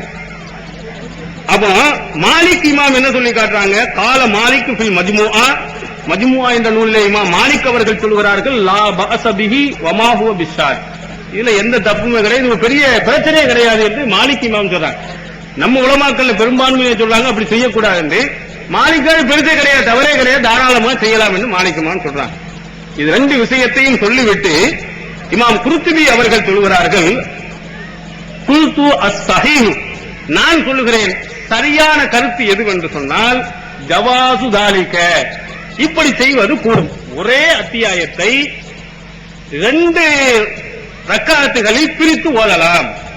பெரிய நீண்டதாக இருக்கட்டும் அல்லது சின்னதாகவே இருக்கட்டும், அதுல 3 ரக்காயத்தை ஓதிட்டு பிந்தைய ரக்காயத்துல அதே அத்தியாயத்தினுடைய மீதே 2 ரக்காயத்தை 2 வசனத்தையோ 3 வசனத்தையோ தாராளமாக ஓதலாம். ஒரு அத்தியாயத்தை 2 ரக்காத்துகளில் ஓதுவது கூடும் என்பதுதான் ஆதாரபூர்வமானது, சஹீஹானது என்று யார் சொல்லா? இமாம் குர்துபி அவர்கள் சொல்கிறார்கள்.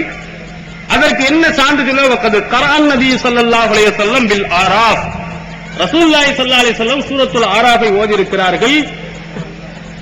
பில் மக்ரிபி, மக்ரிபு தொழுகையில் ஓதினார்கள். ஃபர்ரகஹா ஃபீ ரகாத்தைனி, அந்த அத்தியாயத்தை 2ஆக பிரித்து ஓதி இருக்கிறார்கள்.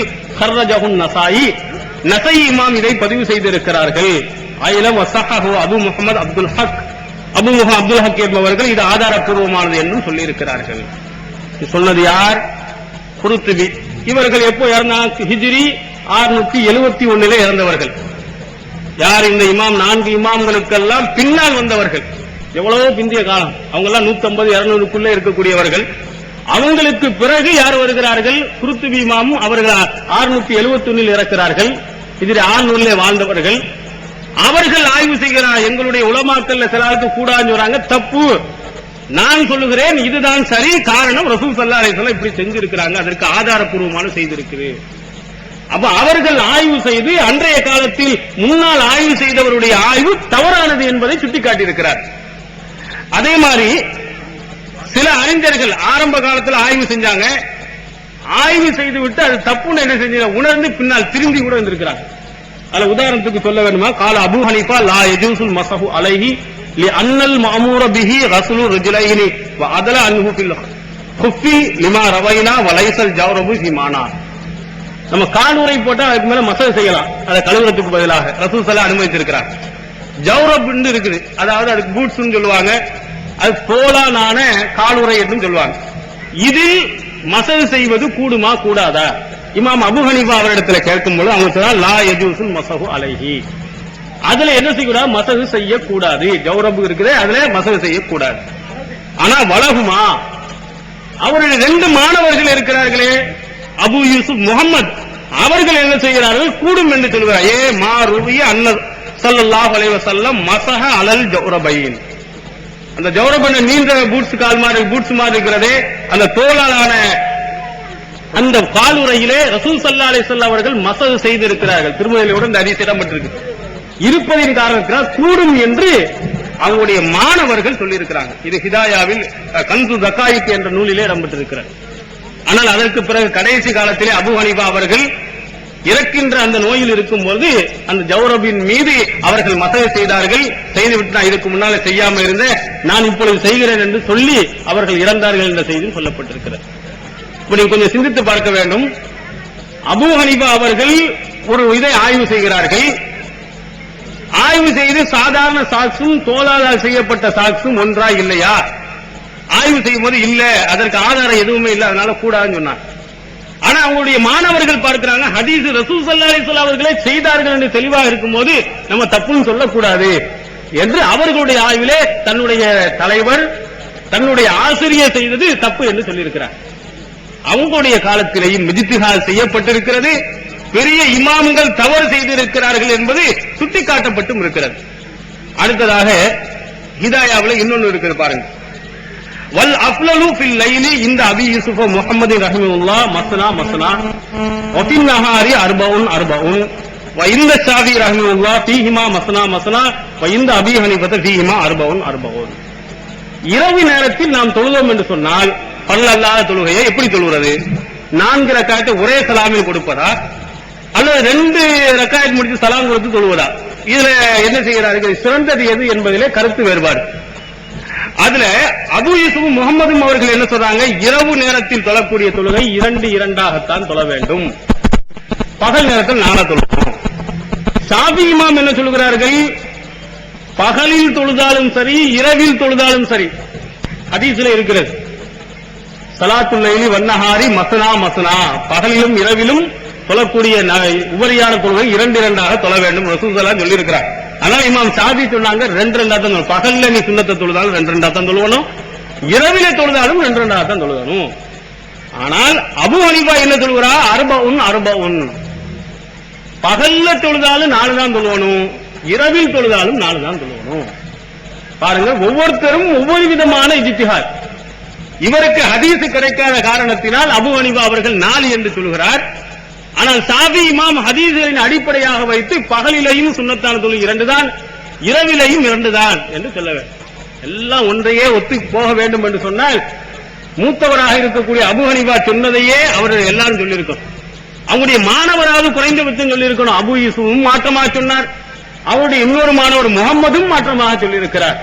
அப்போ ஒவ்வொருத்தரிடத்திலேயும் ஹதீஸ்களை ஆய்வு செய்துதான் நாம் முடிவெடுக்க வேண்டுமே தவிர பெரியவர் சொன்னார், முதியவர் சொன்னார், மூத்தவர் சொன்னார் என்பதற்காக நாம் கண்மூடி பின்பற்றக் கூடாது என்று அவர்களுடைய செயல்பாடுகள் நமக்கு எடுத்து காட்டுகிறார். அடுத்த இன்னும் அவங்க செய்த ஆய்வில் இருக்கக்கூடிய பிழைகளை பாருங்கள். நீங்கள் கூட பழிச்சுன்னு சொல்லிடலாம்.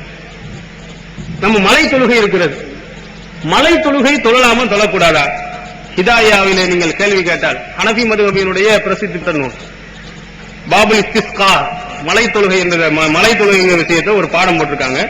பால அபூ ஹனீஃபா லைஸ ஃபில் இஸ்திஸ்காயி ஸலாத்துன் மஸ்னூனத்துன் ஃபீ ஜமாஅத்தின் ஃபஇன் ஸல்லன் நாஸு வஹதானன் ஜாஸ வ இன்னமல் இஸ்திஸ்காவு அத்துஆஉ வல் இஸ்திக்ஃபாரு லிகௌலிஹி தஆலா குல்து இஸ்தக்ஃபிரு ரப்பக்கும் இன்னஹு கான கஃபாரா யுர்சில் ஸமா அலைக்கும் மித்ராரா. அபூ ஹனீஃபா அவர்கள் சொல்கிறார்கள், மலைக்காக வேண்டி ஜமாத்துடன் சுன்னத்தான தொழுகை எதுவும் இல்லை. ஒருவன் தனியாக ஒருவன் தொழுவான் என்று சொன்னால் அது கூடும். காரணம் என்ன? அதற்கு அவர் சொல்லி காட்டுகிறார். குர்ஆனிலே அல்லாஹ் தஆலா சொல்றார், யாரு? நூஹ் நபியை பற்றி அல்லாஹ் பேசுகிறார். நூஹ் நபி என்ன செய்கிறார்கள்? அந்த மக்களை பார்த்து பாவம் செஞ்ச, அக்கிரமம் செய்த, சிலை வணக்கத்தில் ஈடுபட்டவங்களை பார்த்து சொல்றான், குல்து யா அல்லாஹ், நான் என்னுடைய மக்களை பார்த்து சொன்னேன், இஸ்தக்ஃபிரு ரப்பக்கும் இன்னஹு கான கஃபாரா, உங்களுடைய இறைவனிடத்தில் பாவ மன்னிப்பு தேடுங்கள், அவன் பாவங்களை மன்னிப்பவனாக இருக்கிறான். வயுர்சிலு ஸமா அலைக்கும் மித்ராரா, வானத்திலிருந்து தொடர்ந்து மழையையும் அல்லாஹ் பொழிய வைப்பான் என்று அல்லாஹ் குர்ஆனில் சொல்கிறார். இந்த வசனத்தை அவர் என்ன செய்திருக்கிறார்? பார்த்தார். பார்த்த உடனே அல்லாஹ் குர்ஆன்ல என்ன சொல்லி காட்டுறான்? மலைக்காக வேண்டி நூஹ் நபி இதை உதாரணமா காட்டுறான். அவங்க என்ன செய்ய சொல்றாங்க? பாவ மன்னிப்பு தேடுங்க, துவா நீங்கள் கேளுங்க. அப்படி துவா கேட்டீர்களே ஆனால் அல்லாஹ் உங்களுக்கு தொடர்ந்து மழை இறக்குவான். இப்ப இதுல இருந்து ரொம்ப தெளிவாக தெரிகிறது, துவா தான் கேட்க வேண்டும் என்று தொழுங்கள் என்று சொல்லவில்லையே என்று அவர் ஆய்வு செய்து தொழுகை என்பது ஜமாத்துல கிடையவே கிடையாது என்று அபூ ஹனீஃபா சொன்னார். ஆனால் இவங்க என்ன சொன்னாங்க? அதுக்கு அடுத்த ரசூலுல்லாஹி ஸல்லல்லாஹு அலைஹி வஸல்லம் இஸ்தஸ்கா வலம் துஆனு அஸ்ஸலாத், ரசூல் ஸல்லல்லாஹு அலைஹி வஸல்லம் அவர்கள் என்ன செய்தாங்க? மலைக்காக வேண்டி துஆ செய்தாங்க, ஆனால் தொழுததாக எந்த அறிவிப்பும் இல்லை அப்படின்னு சொல்லி காட்டுறார். அப்போ ரசூல் ஸல்லல்லாஹு அலைஹி வஸல்லம் இதுல 2 விதமான ஹதீஸ்கள் நீங்கள் புகாரியில் பார்க்கலாம். முதல் பாகத்திலே தலைப்புல இருக்கும், அதாவது மலை தொழுகை என்ற பெயரில் நீங்க எடுத்து பாத்தீங்கன்னா ரசூல் ஸல்லல்லாஹு அலைஹி வஸல்லம் அவங்க ஜும்மா உரையாற்றி கொண்டிருக்கும் போது ஒருவர் வருவார், எங்களுடைய கால்நடைகள் எல்லாம் அழிந்து விட்டது, வழிகள் எல்லாம் பிளந்து விட்டது, பயங்கரமான வறுமை இருக்கிறது, எங்களுக்காக வேண்டி அல்லாஹ்வின் தூதர் அவர்களே நீங்கள் என்ன செய்யுங்கள்? துஆ செய்யுங்கள், எங்களுக்காக வேண்டி மலையை பொழிய செய்யுங்கள் என்று சொல்லும்போது ரசூல் ஸல்லல்லாஹு அலைஹி வஸல்லம் அங்கிருந்து என்ன செய்வாங்க? துஆ செய்வாங்க, மழை பொழியும். இப்படி ஒரு ஹதீஸ் இருக்கிறது. இன்னொரு ஹதீஸ், ரசூலுல்லாஹி ஸல்லல்லாஹு அலைஹி வஸல்லம் அவர்கள் திடலுக்கு போய் 2 ரக்காயத்துகள் சத்தமிட்டு தொழ வைத்தார்கள் என்றும் புகாரிகள் இருக்கிறார். அபூ ஹனீஃபா ஆய்வு செய்த போது இந்த ஹதீஸ் கிடைக்கவில்லை. அதனால் அவர் என்ன செய்தார்? என்ன ஆய்வு செய்திருக்கிறார்? குர்ஆனுடைய வசனங்களை பார்க்கும்போது துஆ செய்ய சொல்லுகிறது, ரசூலுல்லாஹ்வும் ஜும்மாவிலே துஆ தான் செய்தார்கள், அதனால தொழுகை ஜமாத்துல கிடையாதுன்றார். ஆனா சஹீஹ் புகாரியில் தெளிவாக சொல்லப்பட்ட ரசூல் ஸல்லல்லாஹு அலைஹி வஸல்லம் 2 ரக்காயத்துகள் இந்த மலைக்காக வேண்டி தொழுது இருக்கிறாங்க அப்படின்னு தெளிவா இடம்பெற்றிருக்கு. அதனால அபூ ஹனீஃபா உடைய கூற்றை எடுக்காமல் வகாலா அவருடைய 2 மாணவர்களும் சொல்லுகிறார்கள், யுஸல்லி இமாமு ரகாத்தைன், இமாம் 2 ரக்காத் தொழ வைப்பார். பாருங்க, அவருடைய ஆய்வு குர்ஆனுடைய வசனத்தை வைத்து அபூ ஹனீஃபா செய்த ஆய்வு பிழையானது, தவறானது என்பதை அவருடைய 2 மாணவர்கள் சுட்டிக்காட்டுறாங்க. காரணம் அறிவிக்கப்படவில்லையா, ரசூல் ஸல்லல்லாஹு அலைஹி வஸல்லம் செஞ்சிருக்கிறாங்க, அதற்கு ஆதாரப்பூர்வமான ஹதீஸ்கள் இருக்கிறது என்று அவங்க சுட்டிக்காட்டி இமாம் தொலை வைக்க வேண்டும் என்று சொன்னார். இவருடைய இஜ்திஹாத் என்று சொன்னால் ஆய்வு செய்தல், ஒரு சட்டத்திலிருந்து விளங்குவது. ஒரு ஹதீஸை வைத்து ஆய்வு செய்து இதிலிருந்து என்னென்ன சட்டங்கள் எடுக்கலாம், இதுல என்ன விதமான பிரச்சனைகளுக்கு தீர்வை காணலாம், இதுக்குதான் இஜ்திஹாத் என்று அரபியில் சொல்வாங்க, தமிழ்ல ஆய்வு செய்தல் என்று சொல்வார்கள். ஹதீஸிலிருந்து என்ன சட்டத்தை பெறலாம் என்பதற்காக இஜ்திஹாத் என்று சொல்லப்படும். இப்ப அபூ ஹனீஃபா அவர்கள் அந்த குர்ஆன் வசனத்தை மட்டும், அந்த ஒரு ஹதீஸை மட்டும் ஆய்வு செய்த காரணத்தினால் ஒரு பிழையான தீர்ப்பு செய்திருக்கிறார். அதை 2 என்ன செஞ்சா மறுத்திருக்கிறாங்க. இதை நாம் பார்க்க முடிகிறது. அடுத்ததாக முஸன்னஃப் இப்னு அபீ ஷைபா என்ற ஒரு சிறந்த ஒரு அறிஞர். அவருக்கு ஹிஜ்ரி 159 பிறக்கிறாங்க, 235 இறந்து போறாங்க. யார் அபூ ஹனீஃபா இறந்ததுக்கு பிறகுதான் என்ன செய்யறாங்க, பிறக்கிறார். அவர் 150 இறக்கிறார்னா 9 வருஷம் கழித்து தான் இவர் பிறந்து அவர் பெரிய ஆளாகி ஆய்வு செய்கிறார். அவர் முஸன்னஃப் கொண்டு ஒரு நூலை தொகுத்திருக்கிறார். நிறைய ஹதீசுகள், அறிஞருடைய சொல்கள், தாபியின்களுடைய சொல்கள், நபித்தோழர்களுடைய சொற்கள் அப்படின்னு நல்ல பெரிய ஒரு 10-20 வால்யூம் இந்த அளவுக்கு என்ன செஞ்சிருக்கிறார், தொகுத்திருக்கிறார். அதுல அவர் ஒரு தலைப்பிட்டு இருக்கிறார். என்ன தலைப்பு? கிதாபுர் ரத்தி அலா அபி ஹனீஃபா ஹாதா மா காலஃப பிஹி அபூ ஹனீஃபா அல் அஸர அல்லதி ஜாஅ அனி ரசூலுல்லாஹி ஸல்லல்லாஹு அலைஹி வஸல்லம். அந்த ஒரு அத்தியாயத்துக்கு தலைப்பு என்னன்னு சொன்னா, அபூ ஹனீஃபாவிற்கு மறுப்பு. என்ன மறுப்பு? ஹதீஸுக்கு வந்தவைகளில் அபூ ஹனீஃபா மாற்றமாக நடந்த சட்டதிட்டங்கள் அப்படின்னு சொல்லிட்டு பெரிய தொகுப்பு, ஒரு சுமார் ஏறத்தாழ 450 ஹதீஸ்களுக்கு மேலாக அதை கொண்டு வருகிறார். அதுல பல ஹதீஸ்களை கொண்டு வந்துவிட்டு ஹதீஸில் கூடும் என்று சொல்லுகிறது, அபூ ஹனீஃபா கூடாது என்று சொன்னார். இப்படியே தனி தலைப்பில் அவருக்கு பிந்திய காலத்தில் இவர்களையும் இமாம் என்று நாமும் ஏற்றிருக்கிறோம். எதிர் கருத்தில் இருக்கக்கூடிய 4 இமாம்களை பின்பற்ற வேண்டும் என்று சொல்பவர்களும் என்னை ஏற்றிருக்கிறாங்க. இந்த நூலில் ஆதாரமும் காட்டுவார். அப்ப அங்கோடு முடிந்து விட்டது என்று சொன்னால், சன்னஃப் இப்னு அபீ ஷைபா இருக்கிறாரே, அவர்கள் ஆய்வு செய்திருக்க கூடாது. மனிதன் என்ற அடிப்படையில் எவ்வளவு பெரிய இமாமாக இருந்தாலும் அங்கும் தவறு வரலாம் என்பதின் காரணத்தினால் தான் இமாம் அபூ ஹனீஃபா அவர்கள் ஹதீஸுக்கு ஏராளமான ஹதீஸ்களுக்கு அவர் மாற்றமாக நடந்திருக்கிறார். அதனுடைய சான்றுகள் இதோ என்று அறிவிப்பாளர் வரிசையோடு அவர் என்ன செஞ்சிருக்கிறார், தொகுத்து தந்திருக்கிறார். இதையும் நீங்கள் என்ன செய்ய வேண்டும், மனதில் வைத்துக் கொள்ள வேண்டும். அதே மாதிரி இன்னொரு ஒரு செய்தி, புகாரியில் 999வது செய்தி. இந்த ஹதீஸை மனதில் வைத்திருந்தால் தான் பின்னால் வரக்கூடிய சட்டம் உங்களுக்கு புரியும். சயீத் இப்னு யஸார் அவங்க இப்னு உமர் அவர்களோடு மக்காவுல ஒரு வழியில போய்கிட்டு இருக்கிறாங்க. போய்கொண்டு இருக்கும்போது சுபுஹ் நேரம் நெருங்கிச்சு, இரவுல பயணம் செய்யறாங்க. அப்ப சுபுவுக்கு முன்னாடியே என்ன செய்யணும், வித்ரு தொழுகணும். அதனால நேரம் உடனே என்ன செய்ய, வாகனத்திலிருந்து கீழே இறங்கி அவர் வித்ரு தொழுதார். இப்னு உமர் முன்னாடி போயிட்டார். அப்புறம் தொழுது முடிச்ச உடனே வேகமா ஓட்டத்துல இப்னு உமரை சந்திச்சார். அப்ப சந்திச்ச உடனே என்னப்பா எங்க ஆளை காண வந்துகிட்டே திடீர்னு காணாம போயிட்டிய? அப்ப அதற்கு அவர் சொன்னார், நான் வித்திரு தொழ ஆசைப்பட்டேன், அதனால வாகனத்துல போய் இறங்கி தொழுதுட்டு வந்தேன் அப்படின்னு சொன்னார். அப்போ அப்துல்லா பின் உமர் ரலியல்லாஹு அன்ஹு சொன்னாங்க, அலைஸ லக ஃபீ ரசூலில்லாஹி ஸல்லல்லாஹு அலைஹி வஸல்லம் உஸ்வத்துன் ஹஸனா, அல்லாஹ்வின் தூதர் அவரிடத்தில் உனக்கு அழகான முன்னுதாரணம் இல்லையா? வல்லாஹி கால இன்ன ரசூலுல்லாஹி ஸல்லல்லாஹு அலைஹி வஸல்லம் கால யுத்திரு அலல் பஹீரி, ஒட்டகத்திலேயே ரசூல் ஸல்லல்லாஹு அலைஹி வஸல்லம் வித்திரு தொழுதலை ஏன் அப்படியே தொழுது வர வேண்டியதானே, தொழுதா கூடாதுன்னு சொல்லிட்டு நீ கீழே இறங்கி தொழுத, அல்லாஹ்வின் தூதர் அவரிடத்தில் உனக்கு அழகான முன்னுதாரணம் இல்லையா அப்படின்னு என்ன செஞ்சாரு சொன்னார். இந்த சட்டம் ஹதீஸ் புகாரியில் இருக்கு, 999வது ஹதீஸாக பதிவு செய்யப்பட்டிருக்குது. இப்போ இது மனதில் வைத்துக் கொள்ளுங்க. ஃபத்ஹுல் பாரி ஹதீஸ் புகாரியினுடைய விரிவுரை ஹாஃபிஸ் இப்னு ஹஜர் அஸ்கலானி ரஹ்மத்துல்லாஹி அலைஹி சஹாபி அவர்கள் சொல்கிறார், லக்கர அனில் குஃபி, கூஃபாவாசிகளிடத்தில் சொல்ல, கூஃபாவாசிகள் ஹனஃபி மதுஹபை சார்ந்தவர்கள் பொருள். அவங்க சொல்றாங்க, அன்னல் வித்ர லா யுஸல்லி அலர் ராஹிலத்தி, வாகனத்தில் வித்ரு தொழுவது கூடாது. யார் சொல்லுகிறார்? ஹனஃபி மதுஹபை சார்ந்தவர்கள் சொல்லுகிறார்களாம், வித்ரு தொழுவது எதை இருக்க வாகனத்தில் இருந்து கொண்டு தொழக்கூடாது. ஹாஃபிஸ் இப்னு ஹஜர் அவர்கள் இவர் செய்த இந்த ஆய்வுக்கு சொல்லுகிறார்கள், இப்படி சொல்வது ஹிலாஃபு சுன்னத்து சாபிதா, உறுதியான ஒரு தெளிவான ஒரு சுன்னத்திற்கு இது மாற்றமாகும் அப்படின்னு சொல்லிட்டு அவங்க என்ன ஆதாரம் எடுத்து வைக்கிறாங்க அதுக்கு பதில் சொல்றாரு. அவங்க சொல்ற இஸ்ததல்ல பாதுஹும் பி ரிவாயத் முஜாஹித் அன்னஹு ரா இப்னு உமர நஸல ஃபஅவுதர. இப்னு உமர் அவங்க வாகனத்தில் போயிருக்கும் ஒரு தடவை கீழே இறங்கி வித்திரு தொழுதார்கள் அப்படின்னு முஜாஹித் அவருடைய மாணவர் சொன்னார். இதை வைத்துக் கொண்டு அதனால நம்மளும் இறங்கி தான் தொழுவணும்னு அந்த ஹனபிக்காரங்க சொல்றாங்க. அப்ப அதற்கு இவர் பதில் அளிக்கிறார், லைஸ தாலிக பி முஆரிமின் லி கௌனிஹி அவுதரல் ராஹிலத்தி லி அன்னஹு லா நிஸா அன்ன ஸலாத்தஹு அலல் அர்லி. அவங்க சொல்லி காட்டுறாங்க, இது நாம் சொன்ன இந்த ஹதீஸுக்கு ரசூல் ஸல்லல்லாஹு அலைஹி வஸல்லம் ஒட்டகத்திலேயே வித்திரு தொழுதா என்பதற்கு முரண்பாடானது அல்ல. காரணம் என்னவென்று சொன்னால், கீழே இறங்கி தொழுவதும் கூடும்தான். வித்திரு மேலையும் வானத்திலும் தொழுவலாம், கீழையும் தொழுவலாம். அடுத்ததாக ரசூல் ஸல்லல்லாஹு அலைஹி வஸல்லம் உடைய தோழராக திகழ்ந்த அந்த அப்துல்லா பின் உமர் இருக்கிறார்கள், அவங்க மூலமா இன்னொரு செய்தியும் இடம்பெற்றிருக்கு. அதை இவங்க கவனிக்கல, யாரு ஹனபிக்காரங்க கவனிக்கல. ரவா அப்துல் ரஸாக் பின் வஜிஹின் ஆகர் அன் இப்னு உமர் அன்னஹு கான யுத்திரு அலா ராஹிலத்திஹி ஃபருப்பமா நஸல ஃபஅவுதர பில் அர்லி. இப்னு உமர் அவர்கள் என்ன செய்திருக்கிறார், நீங்க சொல்லி கீழே இறங்கி செஞ்சாங்க. இப்னு உமர் அவர்கள் வாகனத்திலேயே வித்திரு தொழுதிருக்கிறார்கள், சில நேரத்தில் இறங்கியும் தொழுவார்கள் என்றும் முஸன்னஃப் அப்துல் ரஸாக் என்ற நூலில் இடம்பெற்றிருக்கிறது. எனவே இது முரண்பட்டது நீங்க கொண்டு காட்டக்கூடாது.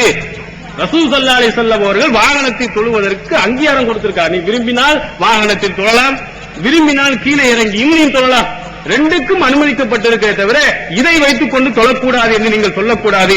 நீங்கள் செய்த ஆய்வு தவறு என்ற ஹாஃபிஸ் இப்னு ஹஜர் அஸ்கலானி அவர்கள் ஹனஃபி மதுஹபை சார்ந்தவர்களுக்கு என்ன செஞ்சிருக்கிறாங்க சொல்லி காட்டியிருக்கிறார். அடுத்ததா இன்னொன்னு, நவவி இமாம் ஷாஃபி மதுஹபில் ரொம்ப சிறந்தவர்கள் என்று சொல்வாங்க. சஹீஹ் முஸ்லிமுக்கு அவர்கள் விளக்க உரை எழுதியிருக்கிறார். அதுல அவங்க சொல்லி காட்டுறாங்க, வல்லாஹு கவுலுஹு யூத்திரு மின்ஹா பி வாஹிதத்தின். ரசூல் ஸல்லல்லாஹு அலைஹி வஸல்லம் அவர்கள் ஒரு ரக்காயத் வித்ரு தொழுவார்கள் என்பது தலீலும் அலா அன்ன அக்கல்லல் வித்ரு ரகாத்தன். வித்ருல குறைந்தபட்சம் ஒரு ரக்காயத் என்பதற்கு ஆதாரமாக இருக்கிறது. அன்னர் ரகாத்தல் ஃபர்தத்த ஸலாத்துன் ஸஹீஹத்துன் வஹுவ மதுஹபுனா மதுஹபுல் ஜும்ஹூர். ஒரே ஒரு ரக்காயத்தும் தொழுகையாக ஏற்றுக்கொள்ளப்படும் என்பதற்கும் இது ஆதாரம். ரசூல் ஸல்லல்லாஹு அலைஹி வஸல்லம் அவர்கள் தொழுதிருக்கிறாங்க, 8 ரக்காயத் தொழுதாங்க, ஒன்னு இல்ல 12 தொழுதாங்க, ஒரே ஒரு ரக்காயத் அவர்கள் வித்திரு தொழுதாங்க அப்படின்னு ஹதீஸ்களில் என்ன செய்யப்பட்டிருக்கிறது, இடம் பெற்றிருக்கிறது. எனவே ஒரு ரக்காயத்தும் தொழுகையாக என்ன செய்ய வேண்டும், அங்கீகரிக்க வேண்டும் என்று அவங்க சொல்லிட்டு, இதான் நம்முடைய மதுஹபும் பெரும்பான்மையுடைய மதுஹபும் இதுதான் அப்படின்னு சொல்லிட்டு, வகால அபூ ஹனீஃபா, இந்த அபூ ஹனீஃபா இருக்கிறாரே ஹனஃபி மதுஹபை சார்ந்த அவருடைய தலைவராக திகழ்ந்த அபூ ஹனீஃபா லா யஸிஹுல் ஈதாரு பி வாஹிதத்தின், ஒரு ரக்காயத்து வித்ரு தொழக்கூடாது.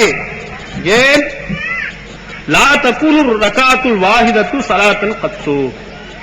ஒரு ரக்காயத்துங்கிறது ஒருபோதும் தொழுகையா ஆகவே ஆகாது, குறைஞ்சபட்சம் 2வது இருக்கணுமே தவிர ஒரு ரக்காயத்து தொழுகை சொல்லவே கூடாது என்று அபூ ஹனீஃபா சொல்லுகிறார். அவர் சொல்லுகிறார், ஒரு ரக்காயத்து வித்ரு தொழக்கூடாது, ஒரு ரக்காயத் தொழுகையாகவே கணிக்கப்படாது அப்படின்னு சொல்கிறார். அதற்கு இமாம் நவவி பிந்திய காலத்தில் வந்த அவர்கள் சொல்கிறார்கள், வல் அஹாதீசு ஸஹீஹத்து தருது அலைஹி கௌலுஹு அன்ன ரசூலுல்லாஹி ஸல்லல்லாஹு அலைஹி வஸல்லம் கான யுஸல்லி பில் லைலி 11 ரகாத்தன் யுத்திரு மின்ஹா பி வாஹிதத்தின். ரசூல் ஸல்லல்லாஹு அலைஹி வஸல்லம் உடைய ஆதாரப்பூர்வமான ஹதீசுகள் அபூ ஹனீஃபாவுடைய சொல்லை மறுக்கிறது.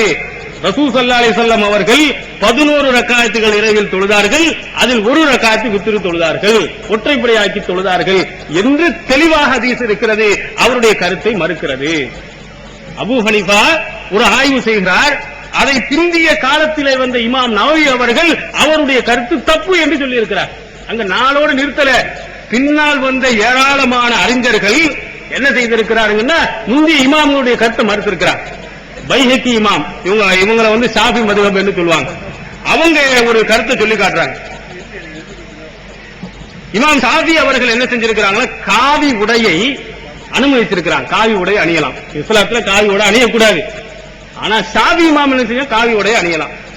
அப்ப ஷாஃபி இமாம் என்ன சொல்றாங்கன்னா, கால ஷாஃபி இன்னமா ரஹஸ்து ஃபில் மாஸ்பரி லி அன்னி லம் அஜித் அஹதன் யஹக்கி அனின் நபி ஸல்லல்லாஹு அலைஹி வஸல்லம் நஹிய அன்ஹு இல்லா மா கால அலீம் ரலியல்லாஹு அன்ஹு நஹானி வலா அகூல் நஹாக்கும்.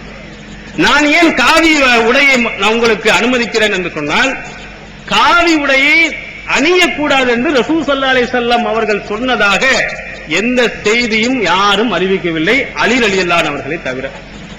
அந்த அலி ரலியல்லாஹு அன்ஹு அவர்கள் மட்டும் என்ன சொன்னார்கள்? நஹானி வலா நஹாக்கும் வலா அகூலு நஹாக்கும். அலியா என்ன சொன்னா, அல்லாஹ்வின் தூதர் எனக்கு தடுத்தார்கள், நானா உங்களுக்கு தடுக்க மாட்டேன் என்று சொன்னார். அப்ப இது அலி ரலியல்லாஹு மட்டும் குறிப்பானது. எனவேதான் நான் காவி உடையை நீங்கள் அணிந்து கொள்ளலாம் என்று சொல்லுகிறேன் என்று ஷாஃபி இமாம் சொன்னதாக இமாம் பைஹக்கி அவர்கள் அல் மத்ஹல் என்று சொல்லக்கூடிய நூலிலே பதிவு செய்திருக்கிறாங்க. சொல்லிட்டு அவங்க சொல்றாங்க, வகத் ஜாஅத் அஹாதீஸுன் ததுல்லு அலன் நஹி அலல் உமூம். ஆனால் ஹதீஸுகளை நாம் ஆய்வு செய்து பார்க்கும்போது அனைவர்களும் காவி உடையை அணியக்கூடாது என்பது நமக்கு தெரிவாகிறது. அதிலே ஒரு ஹதீஸ் அப்துல்லா இப்னு அம்ர் பின் ஆஸ் அவர்கள் அறிவிக்கக்கூடிய முஸ்லிமில் இடம்பெற்றிருக்கக்கூடிய ஹதீஸ். ரசூல் ஸல்லல்லாஹு அலைஹி வஸல்லம் அவங்க சொல்றாங்க, அப்துல்லா பின் அம்ர் பின் ஆஸ் சொல்றாங்க, ரா ரசூலுல்லாஹி ஸல்லல்லாஹு அலைஹி வஸல்லம் அலைய சௌபைனி முஅஸ்ஃபரைனி. ரசூல் ஸல்லல்லாஹு அலைஹி வஸல்லம் அவர்கள் என்னிடத்தில் 2 காவி உடையை பார்த்தார்கள். பார்த்து அவர்கள் சொல்றாங்க, இன்னஹாதிஹி மின் சியாபில் குஃபார், இது காவிர்களுடைய உடையாகும், வலா தல்பஸ்ஹா, இதை நீ அணிய வேண்டாம் என்று ரசூல் ஸல்லல்லாஹு அலைஹி வஸல்லம் இதுல தெளிவா சொல்லிட்டாங்க. இது காவிர்களோட முஸ்லிம்கள் அணியக்கூடாது என்று அலி அல்லாத அப்துல்லா இப்னு அம்ர் பின் ஆஸ் ரலியல்லாஹு அன்ஹு அறிவிச்சிருக்கிறாங்க அப்படின்னு சொல்லிட்டு சும்மா அஹாதீஸ உக்ரா, இன்னொரு ஹதீஸை இமாம் பைஹக்கி அவர்கள் கொண்டு வந்துட்டு சொன்னாங்க, சும்ம கால லவ் பலகத் ஹாதிஹில் அஹாதீஸு அஷ்ஷாஃபிய்ய, இந்த ஹதீஸ்கள் ஷாஃபி இமாம் இடத்திலே எட்டி இருந்தால் ரசூல் ஸல்லல்லாஹு அலைஹி வஸல்லம் அப்துல்லா பின் அம்ர் பின் ஆஸ் அவர்களை தடை செய்த அந்த செய்தி ஷாஃபி இமாமுக்கு தெரிந்திருக்குமே ஆனால் லகால பிஹா, இப்படித்தான் சொல்லியிருப்பார்கள். எப்படி? காவி உடை யாரும் அணியக்கூடாது என்றுதான் சொல்லியிருப்பார்கள் என்று சொல்லிட்டு இன்ஷா அல்லாஹ் சும்ம தக்ர பி இஸ்னாதிஹி மா ஸஹ அனி ஷாஃபி. அதுக்கு பிறகு சொல்றாங்க, ஷாஃபி இமாமிடத்திலிருந்து ஒரு ஆதாரபூர்வமான ஒரு சொல் இருக்கிறது. என்னது? அவங்க அன்னஹு கால இதா கான ஹதீஸுன் நபி ஸல்லல்லாஹு அலைஹி வஸல்லம் கிலாஃப கௌலி, என்னுடைய சொல்லுக்கு மாற்றமாக அல்லாஹ்வின் தூதருடைய சொல் இருக்குமானால் ஃபஅமலு பில் ஹதீஸ், ஹதீஸை கொண்டு நீங்கள் அமல் செய்யுங்கள். அது கௌலி, என்னுடைய கவுலை விட்டுவிடுங்கள், என்னுடைய சொல்லை விட்டுவிடுங்கள். வஃபீ ரிவாயத்தின் இன்னொரு அறிவிப்பில் சொல்லியிருக்கிறார், ஃபஹுவ மதுஹபி, அதுதான் என்னுடைய மதுஹப் என்று சொல்லியிருக்கிறாங்க. இது ஷரஹ் நவவி அவர்கள் சஹீஹ் முஸ்லிமுடைய விளக்க உரையிலே இமாம் நவவி அவர்கள் என்ன செய்தார்? பதிவு செய்திருக்கிறார். யார் மறுக்கிறார் பாருங்க, ஷாஃபி இமாம் காவி உடையை அணியலாம் சொல்லிட்டு போயிட்டாங்க. போன பிறகு பின்னால் வந்த பைஹக்கி இமாம் அவர்கள் ஷாஃபி இமாம் செய்தது தப்பு, அதற்கு ஆதாரப்பூர்வமான ஹதீஸ்கள் நிறைய இருக்குது, அவங்களுக்கு தெரியாத காரணத்தினால்தான்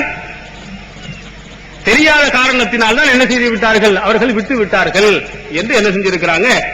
சொல்லி இருக்கிறார். அதனால இமாம்களுடைய சொன்ன அவர்கள் ஆய்வு செய்ததை தவறு என்று பின்னால் வந்தவர்களும் சொல்லி இருக்கிறார்கள் என்பதற்கு இது ஒரு ஆதாரம். அதே மாதிரி கடைசியாக இமாம்கள் எல்லாம் நம்ம சொல்லுகிறோம், ஹதீஸை நாம் படிக்க வேண்டும், ஹதீஸில் என்ன இருக்கிறதோ அதன் அடிப்படையில் செயல்பட வேண்டும். இமாம்கள் சொன்னால் அது ஹதீஸுக்கு ஒத்து இருந்தால் நாம் பின்பற்ற வேண்டும், ஹதீஸுக்கு மாற்றமாக இருந்தால் கண்டிப்பாக நாம் என்ன செய்யக்கூடாது? பின்பற்றக்கூடாது. அப்படி பின்பற்றினோம் என்று சொன்னால் நாம் வழி தவறி போய்விடுவோம், இஸ்லாத்தின் கொள்கையை விட்டும் நாம் போய்விடுவோம் என்று நம்ம பிரச்சாரம் பண்ணிட்டு இருக்கிறோம். நீங்க மதுஹபு என்ற பெயர்களில் குர்ஆன் ஹதீஸுக்கு மாற்றமா ஏராளமான காரியங்கள் செய்றீங்க, அதை செஞ்சிடாதீங்க, செஞ்சால் உங்களை சொர்க்கத்திற்கு கொண்டு போய் சேர்க்காது அப்படின்னு நம்ம பிரச்சாரம் பண்றோம். இமாம் ஷாஃபி அவர்கள் என்ன சொல்கிறார்கள்? அவங்க அழகான முறையில் சொல்லி காட்டுகிறார்கள். நான் முன்னால் கூட உங்களுக்கு சொல்லி காட்டினேன். மதுஹல் என்று சொல்லக்கூடிய ஒரு நூலிலே அற்புதமான முறையில், அழகான முறையில் அவர்கள் சொல்லுகிறார்கள். ரபி இப்னு சுலைமான் ஷாஃபி இமாமுடைய மாணவர். அவர் யக்கூல் சமயத்து ஷாஃபி, ஷாஃபிட்ட நான் கேட்டிருக்கேன், யக்கூல் மஸலுல்லதி யத்லுபுல் இல்ம பிலா ஹுஜ்ஜத்தின், ஆதாரம் இல்லாமல் கல்வியை எவன் தேடுகிறானோ அவனுக்கு உதாரணம். ஒரு ஆதாரத்தையும் பார்க்க மாட்டேன், இப்படி சொன்னா உடனே ஏத்துக்கிடுவேன், யார் சொன்னாலும் அப்படியே கட்டுப்படுவேன் அப்படின்னு எவன் சொல்லுகிறான் அவனுக்கு உதாரணம் என்னவென்றால், அழகா சொல்லுவாங்க, மஸலி ஹாத்திபி லைலின், இரவு நேரத்தில் விறகு பிறக்குபவனை போன்றவன், விறகை சேகரிப்பவனை போன்றவன். இரவு நேரத்தில் போய் காட்டுல விறகை சேகரித்துட்டு வர்றான். எப்படி? யஹ்மிலு ஹுஸ்மத ஹதபின், அவன் ஒரு விறகு எல்லாம் சேமித்து தலையில சுமந்து கொண்டு வருகிறான். ஃபீஹி அப்பா, என்ன இரவுல போய் விறகை காட்டுல அள்ளிட்டு வர்றான், அந்த விறகுக்குள்ள இரவு இருந்த காரணத்தினால் அப்பா ஹையத்துன் ஹபீசா, ரொம்ப டேஞ்சரான மோசமான பாம்பு. வெறும் பாம்பு இல்ல, பாம்புனா ஹையத்துன்னு சொல்லுவாங்க. இமாம் ஷாஃபி சொல்லுவாங்க ரொம்ப பயங்கரமான காட்டு விரியா, அதெல்லாம் நம்ம சொல்லுவோம் இல்லையா, கருணாகம் என்றெல்லாம் சொல்லுவோம் இல்லையா, ரொம்ப பயங்கரமான ஒரு பாம்பு அதுக்கு உள்ளே இருப்பதை போன்று என்ன செய்யுமாம், தல்தகவு வகுவலா எதிரி, அவன் அறியாத புறத்தே, அவன் தெரியாத நேரத்தில் அவனை தீண்டிவிடும், அவனை சாகடித்து விடும். எப்போ ஆதாரம் தெரியாமல் ஒருவர் சொன்னது அப்படியே கண்மூடி நீங்கள் பின்பற்றுவீர்களானால், நீங்க காட்டில போய் இரவுல பெரிய கொடூரமான பாம்பை தலையில் சுமந்து வருவதை போன்று உங்களுக்கே தெரியாம அதை கொத்திவிடும், உங்களுக்கே தெரியாம அது தீண்டிவிடும், கடைசியில சாவத்தான் போறீங்க. ஷாஃபி இமாமுடைய தெளிவான ஒரு சொல் இமாம் பைஹக்கி அவர்கள் மதுகள் என்ற அந்த நூலிலே பதிவு செய்திருக்கார். இவ்வளவு தெளிவா சொன்னாங்க. எந்த செய்தியா இருந்தாலும் ஆதாரத்தோடு பார்த்து என்ன செய்யுங்க, நீங்க என்ன செய்யுங்க, பின்பற்றுங்க. இமாம் ஷாஃபி இவங்க சொல்லி காட்ட அகமது இமாம், அதை மட்டும் சொல்லி நான் முடிக்கிறேன். இமாம் அகமது இப்னு ஹம்பல் அவர்கள் சொல்லி காட்டுறாங்க. மத்லபு உலின் நுஹா தர காயத்துல் முன்தஹா என்று சொல்லக்கூடிய ஒரு நூல், ஹம்பலி மதுஹபினுடைய ஒரு நூல். அந்த நூலிலே அகமது அவர்கள் சொல்கிறாங்க, லா துகல்லித் உமூரக அஹதன் கைரக், உன்னை தவிர அவர் யாரையும் கண்மூடி பின்பற்ற, தக்லீது செய்யாத. வலைக பில் அஸர், அஸரை பிடித்துக்கொள், அதாவது ஹதீஸை பிடித்துக்கொள், மார்க்க விஷயத்தில் எந்த காரியத்தில் யாரையும் தக்லீது கண்மூடி பின்பற்றாதே அப்படின்னு சொன்னான். காலலில் ஃபல் இப்னு ஜியாத், ஃபல் இப்னு ஜியாத் என்ற தன்னுடைய இன்னொரு மாணவர்கிட்ட சொன்னாங்க, லா துகல்லித் தீனக, நீ மார்க்க விஷயத்தில், உன்னுடைய மார்க்க விஷயத்தில் அர்ரிஜால், மனிதர்களை நீ தக்லீது செய்யாதே. ஏன் செய்யக்கூடாது, இன்னஹும் லை யஸ்லமு ஐ அக்லது, அவர்கள் தவறு இழைப்பதில் இருந்து பாதுகாப்பு பெற்றவர்கள் இல்லை, பெறவே முடியாது. மனிதனாக இருந்தால் தவறு இழைத்து விடுவாங்க. நீங்க எந்த எவ்வளவு பெரிய இமாம நீங்க சொன்னாலும் அவரும் மனிதர் தானே, அவருடைய ஆய்வுலையும் தப்பு வந்து விடலாம். எனவே நீ மனிதர்களை பின்பற்றாத, அல்லாஹ்வின் தூதர் அவர்கள் சொன்ன அந்த ஹதீசுகளை நீ பின்பற்று என்று அவர்கள் சொல்லி சென்றிருக்கிறார். இதே மாதிரி எல்லா இமாம்களும் ஹதீஸை பின்பற்றுங்கள் என்று சொல்லியிருக்கிறார். ஆனா இஜ்திஹாத் இருக்கு, ஆய்வு செய்தல் இருக்கிறதே, அந்தோடு முடிந்துவிடவில்லை, 4 இமாம்களோடு முடிந்துவிடவில்லை. ரசூல் ஸல்லல்லாஹு அலைஹி வஸல்லம் சுருக்கமாக சொன்னார்கள், சத்திய சுருக்கமாக நாங்கள் தெளிவுபடுத்தினார்கள், ஜவாமிஉல் கலிம், நான் குறுகிய சொற்களையும் அதிக பொருளுள்ள வார்த்தைகளையும் சொல்பவனாக அனுப்பப்பட்டிருக்கிறார். ஒவ்வொரு ஹதீஸிலையும் ஏராளமான சட்டங்களை நபி ஸல்லல்லாஹு வைத்திருக்கிறாங்க. நாம் ஆய்வு செய்தால் முடியும். அதுக்கு எவ்வளவு காலங்கள் பிந்தினாலும் ஒவ்வொருவரும் ஆய்வு செய்ய முடியும். ஒவ்வொரு காலகட்டத்திலையும் இந்த 4 இமாம்களுக்கு பிறகு நிறைய பேர்கள் ஆய்வு செய்தார்கள். முன்னால் செய்தவர்களுடைய பல தவறான ஆய்வுகளை அவர்கள் என்ன செய்திருக்கிறார்கள், சுட்டிக்காட்டியும் இருக்கிறார்கள். அதில் இறுதியாக ஒன்றே ஒன்று இமாம் ஷாஃபி இமாமுடைய அவர்களுடைய சொல்லிலே உள்ளதுதான், அதை மட்டும் சொல்லி நான் முடிக்கிறேன்.